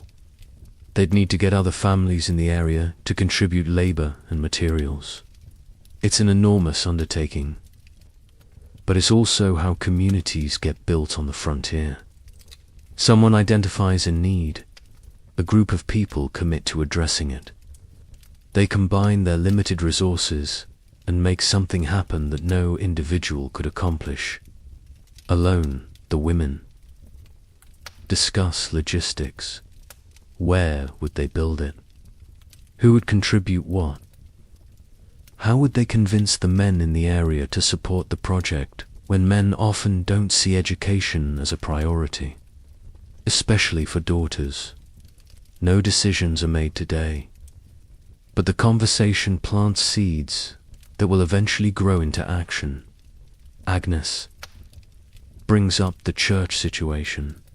There's a circuit preacher who comes through the area every few months, but there's no dedicated building for worship. Some families travel hours to attend services when the preacher is around. Others simply go without organized religion. Agnes is deeply religious and misses having a proper church. She proposes that the women could organize services themselves. Between the preacher's visits, gather at someone's claim on Sundays, read from the Bible, sing hymns, create a worship community even without formal clergy. Not all the women are equally religious. Sarah is frankly skeptical about organized religion. But even she sees value in regular gatherings that bring people together. The specifics of what they do during those gatherings matter less than the fact of coming together. They agreed to try it. Starting next month, they'll gather every Sunday at a rotating location. Anyone who wants to attend is welcome, men and women. And children. They'll see if it takes hold. This is how institutions get built. Women identifying needs and organizing to meet them, often without waiting for men's permission or support. The conversation turns to quilting. Martha has been working on a quilt that's nearly finished, and she wants help with the final stages. Quilting is traditionally done in groups, women gathered around a frame, stitching together while they talk. They decide to organize a quilting bee for next month's gathering. Each woman will bring whatever quilt pieces they're working on. They'll spend the day stitching and talking, accomplishing practical work while building social bonds. Quilting bees serve multiple purposes on the frontier. They produce quilts, which are necessary for survival in harsh winters. They create opportunities for women to gather and connect, and they allow for sharing of techniques and patterns, improving everyone's skills. As evening approaches, the women begin preparing to leave. They'll need to get home before dark, traveling across the prairie in daylight for safety. But first, they share what they've brought to trade. Sarah's preserved vegetables are distributed among the group. Martha trades some wool from her sheep. For Agnes's woven fabric, Ruth's eggs are divided up. Payment for the knowledge and connection she's received today. This informal economy sustains them between town trips. They trade what they have for what they need, building webs of mutual obligation and support. That makes survival more possible. The women say their goodbyes with genuine reluctance. A month until the next gathering feels like a long time, but they've scheduled it, committed to it, and that gives them something to look forward to. Clara watches them leave, each heading in a different direction across the prairie.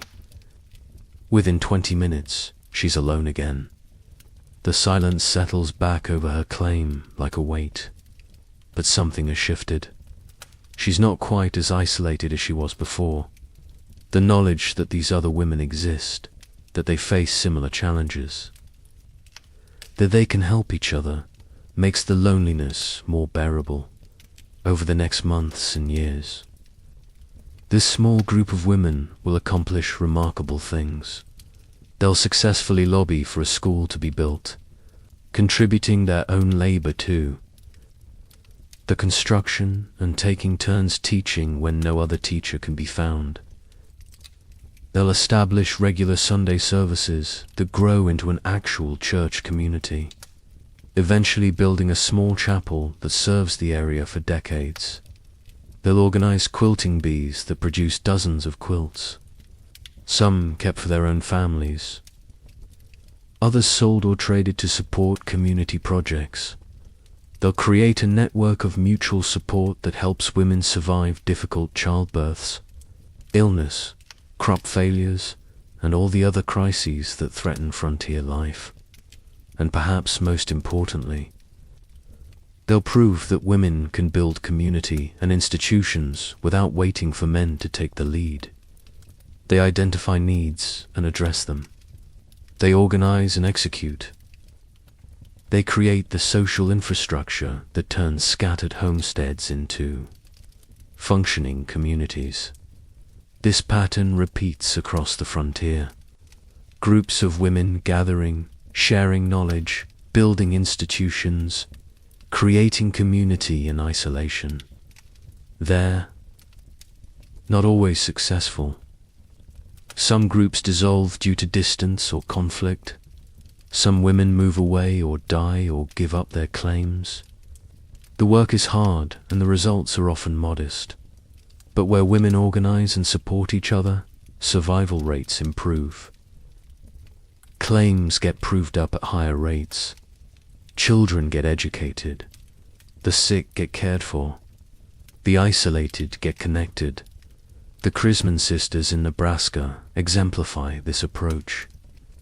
The 4 sisters filed adjacent claims and took turns living with each other, technically maintaining separate homesteads while practically supporting each other constantly. They shared resources, labor, and knowledge. They built a small community of 4 that made their individual survival possible. Their soddie had 3 rooms, more than most homesteaders could afford.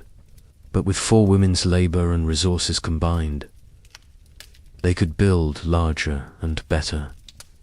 They had room for visitors, for gatherings, for community. Ruth Crisman remembered years later how they'd gather wild fruit in the canyons, the grass over their heads in summer, the terrible winter of '88 when they survived by supporting each other, burning corn stalks for fuel, taking shelter with a widow neighbor when their own supplies ran out. That widow neighbor, always there in the background of frontier. Stories. The woman alone who nevertheless opens her home to others in crisis. The network of mutual support that keeps everyone alive. This is the untold story of the frontier. Not lone cowboys conquering wilderness, but networks of women creating community, building institutions, supporting each other through impossible circumstances. They organized school boards and church groups. They established quilting bees and canning circles. They shared childcare and nursing duties.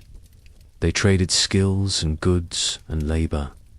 They created the social infrastructure that made frontier communities functional, and they did it while also hauling water and plowing fields and birthing babies and proving up homestead. Claims the men got credit for building the West, The history books talk about cattlemen and railroad, barons and cowboys. But the women built the communities. They created the schools and churches and social networks. They turned random collections of isolated homesteads into towns with institutions and culture. Clara sits outside her soddy as the last light fades from the sky, thinking about the gathering today, about Martha's well problems and Sarah's canning techniques and Annis's weaving, about the plans they made for a school and church services and quilting bees, about the fact that she's not alone, even though she lives alone. Tomorrow she'll return to the regular work, hauling water, tending her garden, maintaining her claim, the same labor she does every day, but it feels different now, lighter somehow, because she knows that in a month she'll gather with these women again, share knowledge and food and connection, build something larger than any of them could build alone. That's what community means on the frontier. Not just proximity, but active creation. Not just neighbors, but networks of support and shared purpose. The women built it, piece by piece, gathering by gathering, 1 month at a time. And in building community, they ensured their own survival and the survival of everyone around them. Mary stands in the land office in 1878, holding a piece of paper that represents 5 years of her life.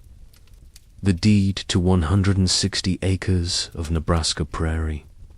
Her name written in clean black ink. Mary Hogan, not Mary.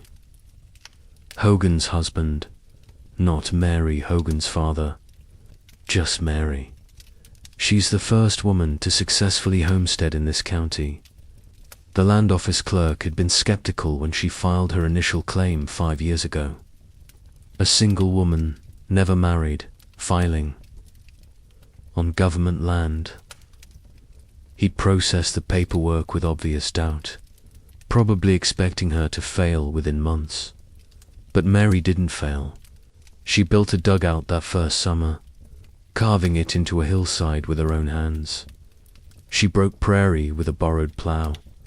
She planted crops that mostly died but taught her what would grow in this soil. She survived a winter that killed several of her neighbors. She hauled water and gathered fuel and did all the brutal labor that homesteading required. And she documented everything obsessively, every improvement to the property, every day of residence, every dollar spent. When she filed to prove up her claim, she presented documentation so thorough that the skeptical clerk couldn't find grounds to deny her. Now she owns the land, legally, permanently, in her own name.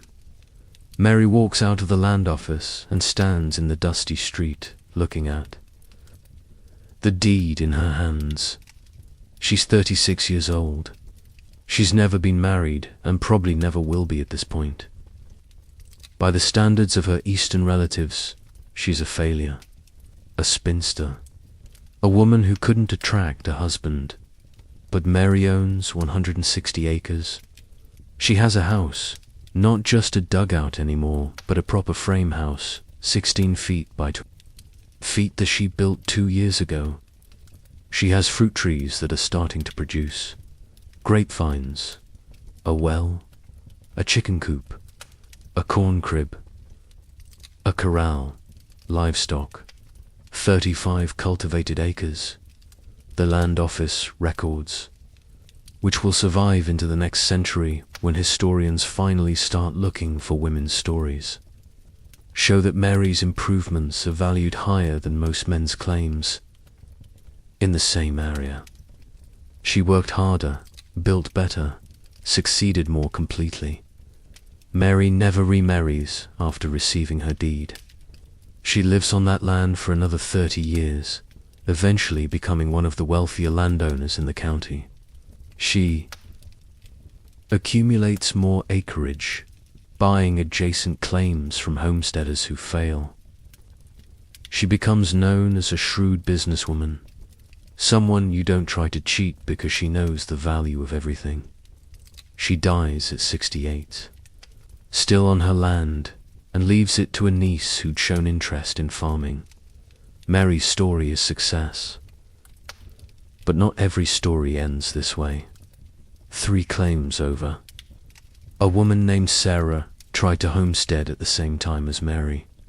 Sarah was a widow with 2 small children, filing on land after her husband died of pneumonia in their second winter on the Prairie. Sarah lasted 3 years. She tried. She worked as hard as anyone could work, but 2 children alone was too much. The oldest was only 8, too young to provide real help. The youngest was 4, requiring constant supervision. Sarah couldn't leave them alone to do heavy labor. But she couldn't do the labor with them underfoot. The crops failed 2 years running. Hail one year, drought the next. Without a harvest to sell, Sarah had no income.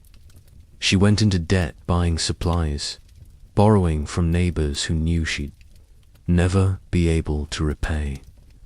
The 3rd winter, she gave up, packed what little she owned into a wagon, and moved to town where she could find work as a laundress. The claim reverted to the government, and another homesteader filed on it within months. Sarah's failure wasn't about effort or determination. She worked herself to exhaustion trying to make it work, but circumstances broke her. Too many children, too young, too many crop failures, too little support. The margin for error on the frontier was razor-thin, and Sarah fell on the wrong side of it. She died 5 years later in town, worn out at 34, lungs damaged from breathing laundry steam in. Poorly ventilated buildings. Her children were raised by relatives who took them in out of obligation rather than affection. Then there's the story of Helen Stewart in Nevada, the widow whose husband was murdered by a ranch hand. Helen succeeded spectacularly. Not only did she keep the ranch after her husband's death, she expanded it, ran it for 20 years, raised all 5 of her children on that land, eventually sold the ranch for a substantial sum, and retired comfortably. Helen's success came partly from the ranch itself being already established when her husband died. She didn't have to build from nothing like Mary did, but she still had to fight off land speculators, defend against legal challenges, manage complex business affairs she'd never been trained for. She succeeded through a combination of intelligence, determination, and strategic alliances.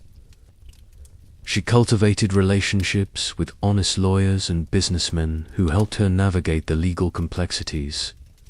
She ran the ranch efficiently, making it profitable enough that even people who didn't think women should own property had to respect. Her results in contrast. There were women who lost everything to legal technicalities. A woman in Dakota Territory, whose name appears in land office records only as Mrs. Johnson spent 4 years proving up her claim. She'd done everything right. Built a soddy, broke Prairie, planted crops, maintained residence. But in year 5, a land office clerk decided that because she'd spent some weeks in town during winters, working as a seamstress to earn money, she hadn't maintained adequate residence. Her claim was voided. The land was opened for new filings. A man filed on it the same week. 4 years of labor, gone. Mrs. Johnson contested the decision, but the appeals process was expensive and slow. She couldn't afford a lawyer. The new claimant had connections and money. The appeals were denied. Mrs. Johnson disappears from the historical record after that. No one knows what happened to her. These arbitrary decisions by land office clerks destroyed many women's hopes. The law was vague about residence requirements, giving clerks wide latitude in interpretation. Some clerks were sympathetic and flexible. Others were hostile to women, homesteaders, and looked for reasons to deny their claims. Women had no way to predict which kind of clerk they'd encounter when they filed to prove up. It was a lottery with years of their lives as the stakes. Some women succeeded, but paid devastating personal costs. Ida Pop successfully proved up her claim in North Dakota, received her deed, then immediately sold the land and used the money to buy property adjoining her new husband's claim. She'd stayed single for 5 years specifically to homestead, then married once the deed was secure. This was strategic and smart, but Ida never talked about those 5 years in later life. When asked, she'd changed the subject. Her granddaughter later said that Ida seemed to have been traumatized by the experience, though she wouldn't elaborate. What happened during those 5 years? The granddaughter didn't know. Ida took those stories to her grave. Maybe it was just the grinding hardship of homesteading alone. Maybe it was specific incidents of harassment or violence. Maybe it was the isolation and fear. Whatever it was, Ida survived and succeeded. But the cost was high enough that she couldn't speak of it decades later. Lucy Goretzky had a different kind of success. She proved up her claim, received her deed, then immediately traded the 160 acres for a commercial building in Fordville, North Dakota. She'd never wanted to be a farmer. She wanted to own a business. Homesteading was her path to capital, and once she had it, she pivoted. Lucy ran that commercial building successfully for 30 years. The original land that she traded for it was probably worth less than she could have sold it for if she'd waited. But Lucy wanted out of farming immediately, and the trade gave her that dot was the success or failure. Lucy achieved her goal of business ownership, but she gave up potentially valuable land to get it. Different people would judge it differently. Anna Burke took yet another path. She proved up her claim in North Dakota, then traded the land for a boarding house in Warwick. She became the boarding house proprietor, a position of real status and steady income in a frontier town where housing was scarce. Anna had never wanted to homestead long term. Like Lucy, she saw it as a means to an end. 5 years of hardship in exchange for capital she could never have accumulated otherwise. The boarding house was her prize, and she ran it successfully until she was too old to manage it anymore. The Chrisman sisters all proved up their claims, and all eventually married, but only after receiving their deeds. This was deliberate strategy. Marriage during the proving up period would have meant losing the land to their husbands legally. So Lizzie, Lootie, Hattie and Ruth stayed single for those 5 years, supported each other, and waited. Once the deeds were secured in their own names, they were free to marry if they chose. All 4 married within 3 years of proving up. But they entered those marriages as property owners, with land as dowries, giving them leverage and security most frontier wives never had. Then there were the women who died trying. The prairie is full of unmarked graves. Women who died in childbirth, alone, unable to get help. Women who died from infections that a doctor could have treated but that killed them in isolation. Women who died in blizzards, caught outside when storms hit with no warning. Some died from accidents, kicked by horses, gored by cattle, crushed by falling sod roofs. The same accidents that killed men killed women, But women working alone had no one to help them when things went wrong, and some died from giving up. Walking into winter storms and not coming back, taking poison, hanging themselves in their barns. The psychological toll of isolation and hardship broke some women completely. These deaths often went unrecorded. A neighbor might find a body weeks or months later. If the woman had no family, no one to mourn her, she might be buried in an unmarked spot on the prairie. Her claim would revert to the government. Someone else would file on it, and her story would be forgotten. The success rate for women homesteaders was actually higher than for men. Historians estimate that women proved up their claims successfully about 60 to 70% of the time, compared to 50 to 60% for men. Why? Probably because women who chose to homestead alone were self-selected for determination and capability. They knew what they were facing and chose it anyway. They couldn't afford to fail because failure often meant destitution. Men sometimes homesteaded, casually, filing claims with minimal commitment, abandoning them when better opportunities appeared elsewhere.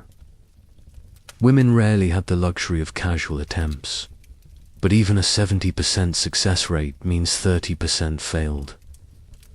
Thousands of women tried and didn't make it.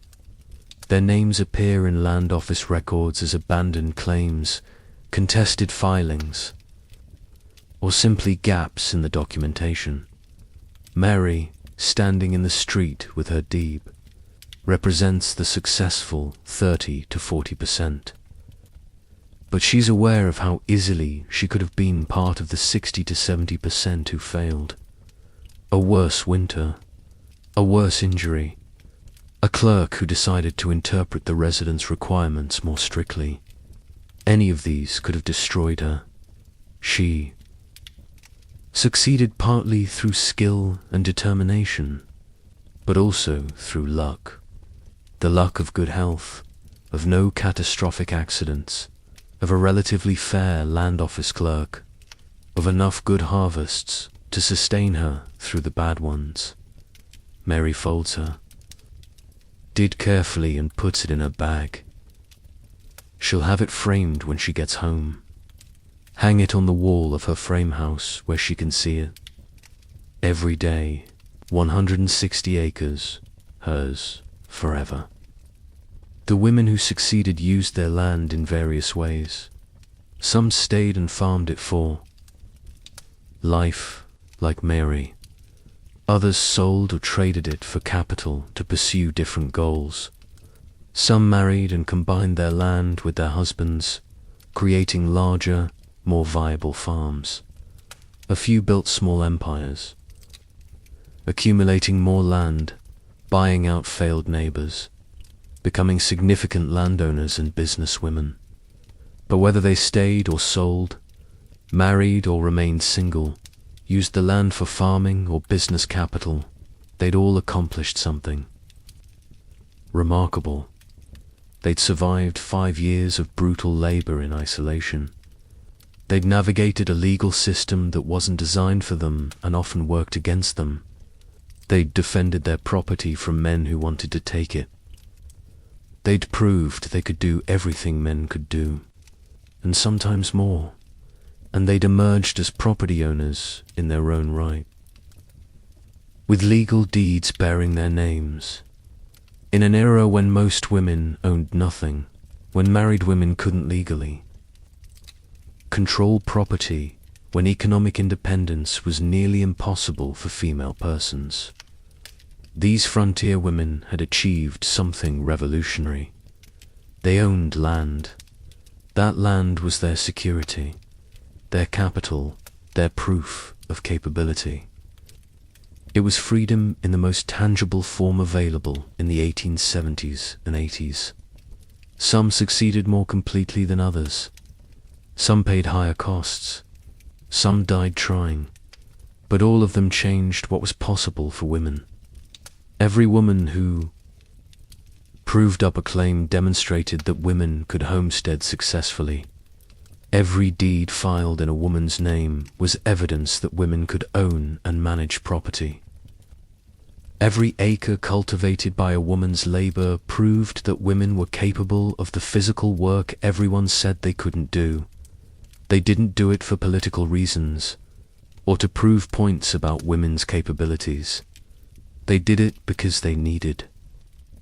Land and the Homestead Act offered them a path to get it, but in doing it, they changed everything anyway.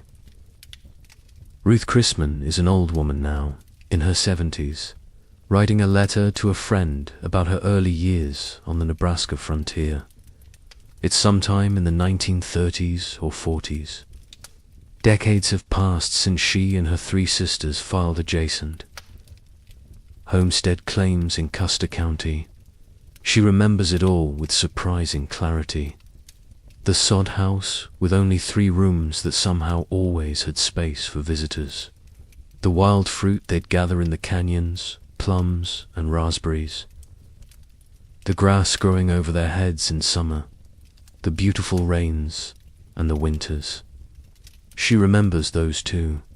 The blizzard of '88 when she was caught away from home at school. How they'd burned corn stalks for fuel because there was nothing else. How they'd sought shelter with a widow neighbor who shared what little she had. Ruth's letter is cheerful, nostalgic even. She describes her life in western Nebraska with obvious affection despite the hardships. Still, I find myself wondering. Back to my old friends and dear old Nebraska. She writes. What Ruth doesn't write about, what she doesn't mention in her reminiscences, is how revolutionary she and her sisters were. How for young women filing homestead claims in their own names was radical for the 1880s. How they proved you didn't need a husband to own land, or survive on the frontier. She doesn't mention this because, by the time she's writing this letter, she's already been forgotten. The history books don't include women homesteaders. The textbooks talk about cowboys and cattle ranchers and the taming of the Wild West by men. Ruth and her sisters have been written out of the story. They lived. This erasure happened systematically across the frontier. The official histories, written almost entirely by men, focused on male experiences, cowboys driving cattle, ranchers building empires, pioneers conquering wilderness, outlaws and lawmen, and the masculine mythology of the West. Women appeared. In these histories, only as supporting characters. The wives who followed their husbands west, the dance-hall girls and prostitutes, the occasional schoolteacher or missionary. They were background, not protagonists. The women who homesteaded alone, who owned land in their own names, who built businesses and proved claims and survived without husbands, were simply omitted. Not deliberately hidden necessarily, but not considered important enough to record. The male historians didn't think to ask about them. The textbook authors didn't include them. Hollywood certainly didn't make movies about them. So their stories disappeared. For more than a century, most Americans believed that frontier homesteading was a male enterprise. That women went west only as wives and mothers, following men's decisions, supporting men's ambitions. The statistics tell a different story. 20% of homesteaders in Nebraska, Kansas, Colorado, Wyoming, Montana, and the Dakotas were single women. 1 in 5. Thousands upon thousands of women filing claims, proving up land, becoming property owners. But until very recently, almost no one knew this. The documentary evidence was always there. Land office records showing women's names on claims, deeds, filed in women's names, census records listing women as heads of household, legal documents, photographs, personal letters, and journals. The evidence existed. It just wasn't being looked for. Historians studying the frontier looked for stories about men because they assumed those were the important stories.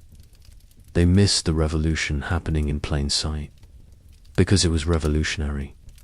In an era when married women legally owned nothing, when economic independence for women was nearly impossible, when social pressure pushed women into domestic roles and nothing else, frontier women were owning property. They were running businesses, managing farms, making independent decisions about their lives and land, succeeding at rates higher than men in the same circumstances. The first states to grant women full legal rights, including the right to vote, were frontier states. Wyoming in 1869, Utah in 1870, Montana, Colorado, Idaho. The western states where women had proved they could work land side by side with men. This wasn't coincidental. When women are demonstrably capable of breaking prairie and building houses and managing property, arguments about their inherent incapability become harder to sustain. When women are literally heads of households, legally and practically, denying them legal rights becomes absurd. The frontier created conditions where women could prove capabilities that Eastern society insisted they didn't have. And once proved, those capabilities couldn't be denied. The partnership model of frontier marriage was different from the subordinate model back east. Frontier wives worked the land alongside their husbands because survival required it. They made important decisions because someone had to, and husbands were often absent. When a frontier husband died, his widow typically took over the farm. This was so common as to be unremarkable.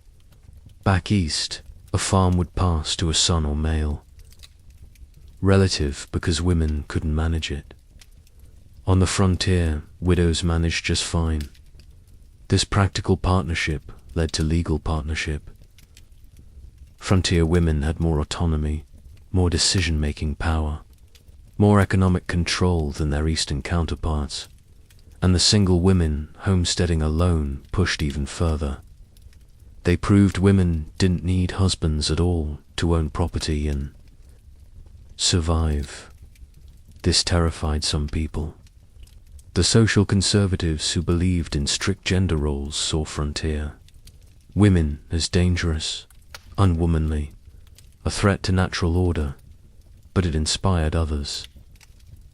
Young women trapped in eastern cities with limited options looked west and saw possibility. If those women could homestead, why not them? If property ownership was available to single women on the frontier, why not everywhere? The frontier women didn't set out to be revolutionaries. They were just trying to survive. But in surviving, they changed what was possible. The erasure of their stories from official histories was harmful in multiple ways. It robbed these women of recognition they deserved it, deprived later generations of role models. It created a false narrative about frontier history that persists to this day. How many times has the story of the American West been told as a tale of male conquest? How many movies show cowboys and outlaws and pioneers, with women only as background decoration? The real story is more complex. Men and women both built the West, often in partnership, sometimes in competition, always in relationship to each other. Women weren't passive followers. They were active participants. They filed claims, built houses, broke prairie, survived winters, raised children, created communities, and succeeded at rates that should have made them famous. But fame requires being remembered, and these women were forgotten until recently.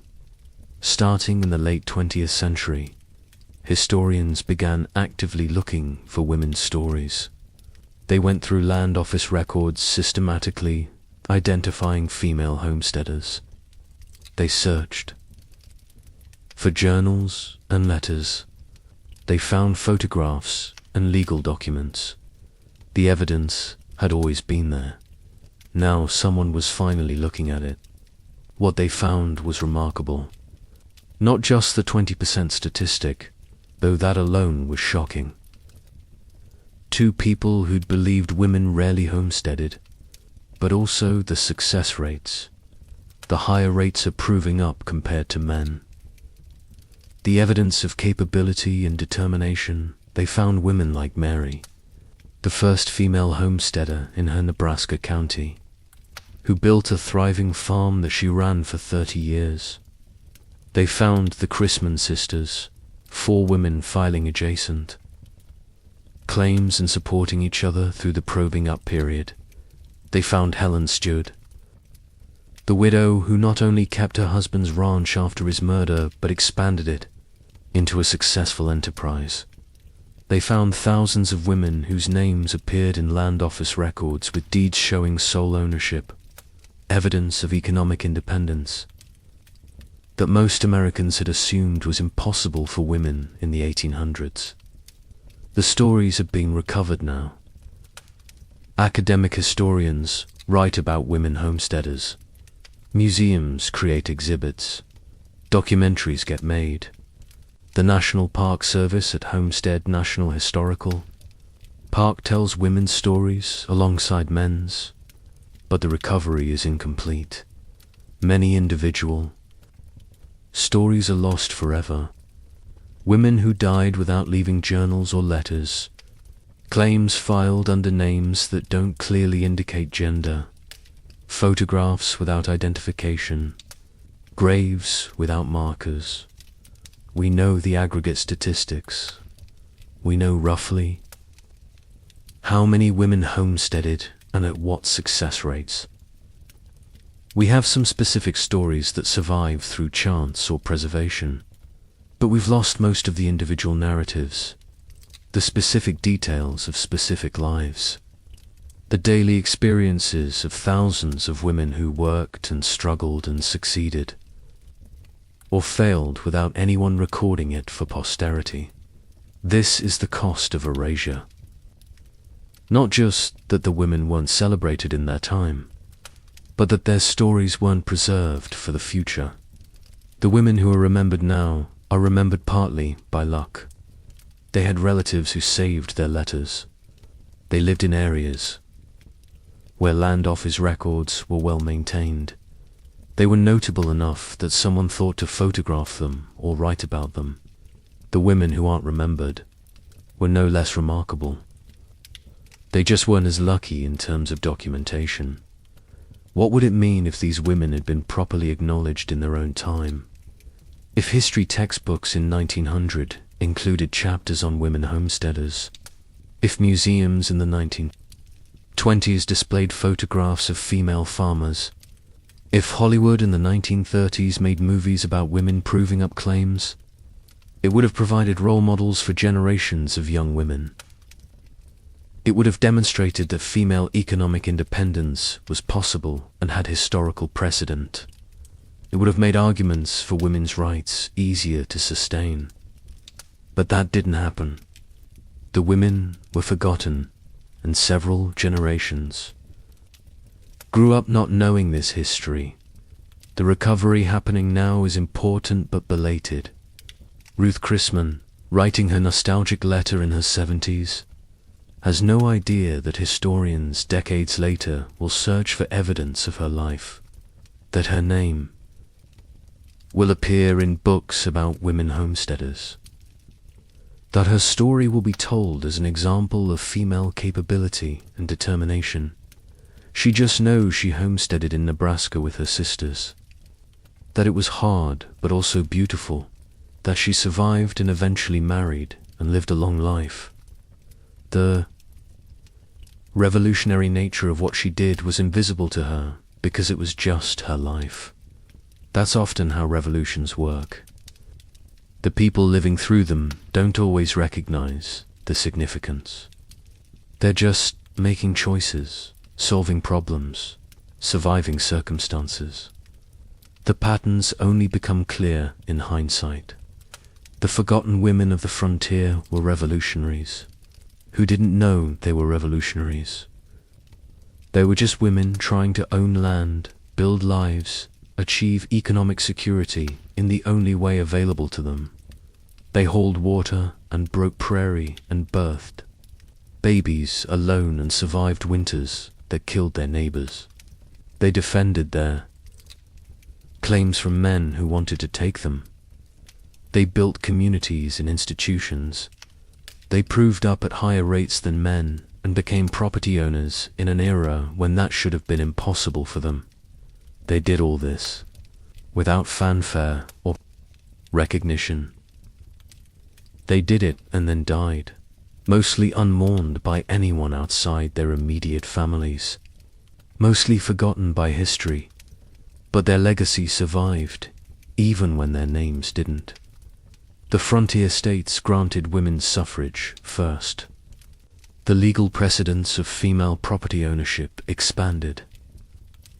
The social understanding that women could do physical labor and manage businesses and survive independently grew stronger.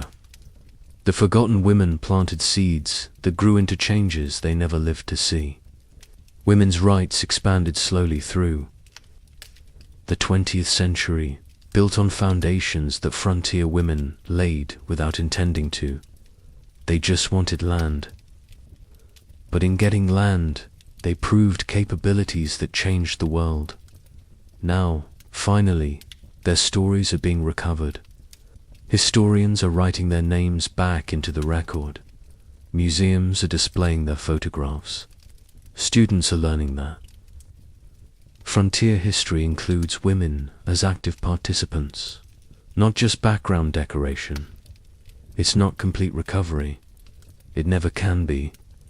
Too much has been lost, too many individual stories erased beyond retrieval, but the aggregate story survives. 20% of homesteaders were women. They succeeded at high rates. They owned property, built lives, created communities. They were forgotten women who should never have been forgotten. And now, slowly, they're being remembered. Sarah, standing in her doorway that first night as a widow, didn't know she represented thousands of women in similar situations. She just knew she was alone and afraid and determined to survive. She survived, and so did many others.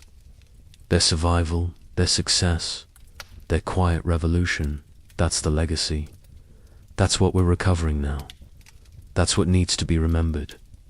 The forgotten women built the American West, not alone, not without men's participation, but as equal partners in an enterprise that history wrongly recorded as purely masculine. They deserve to be remembered.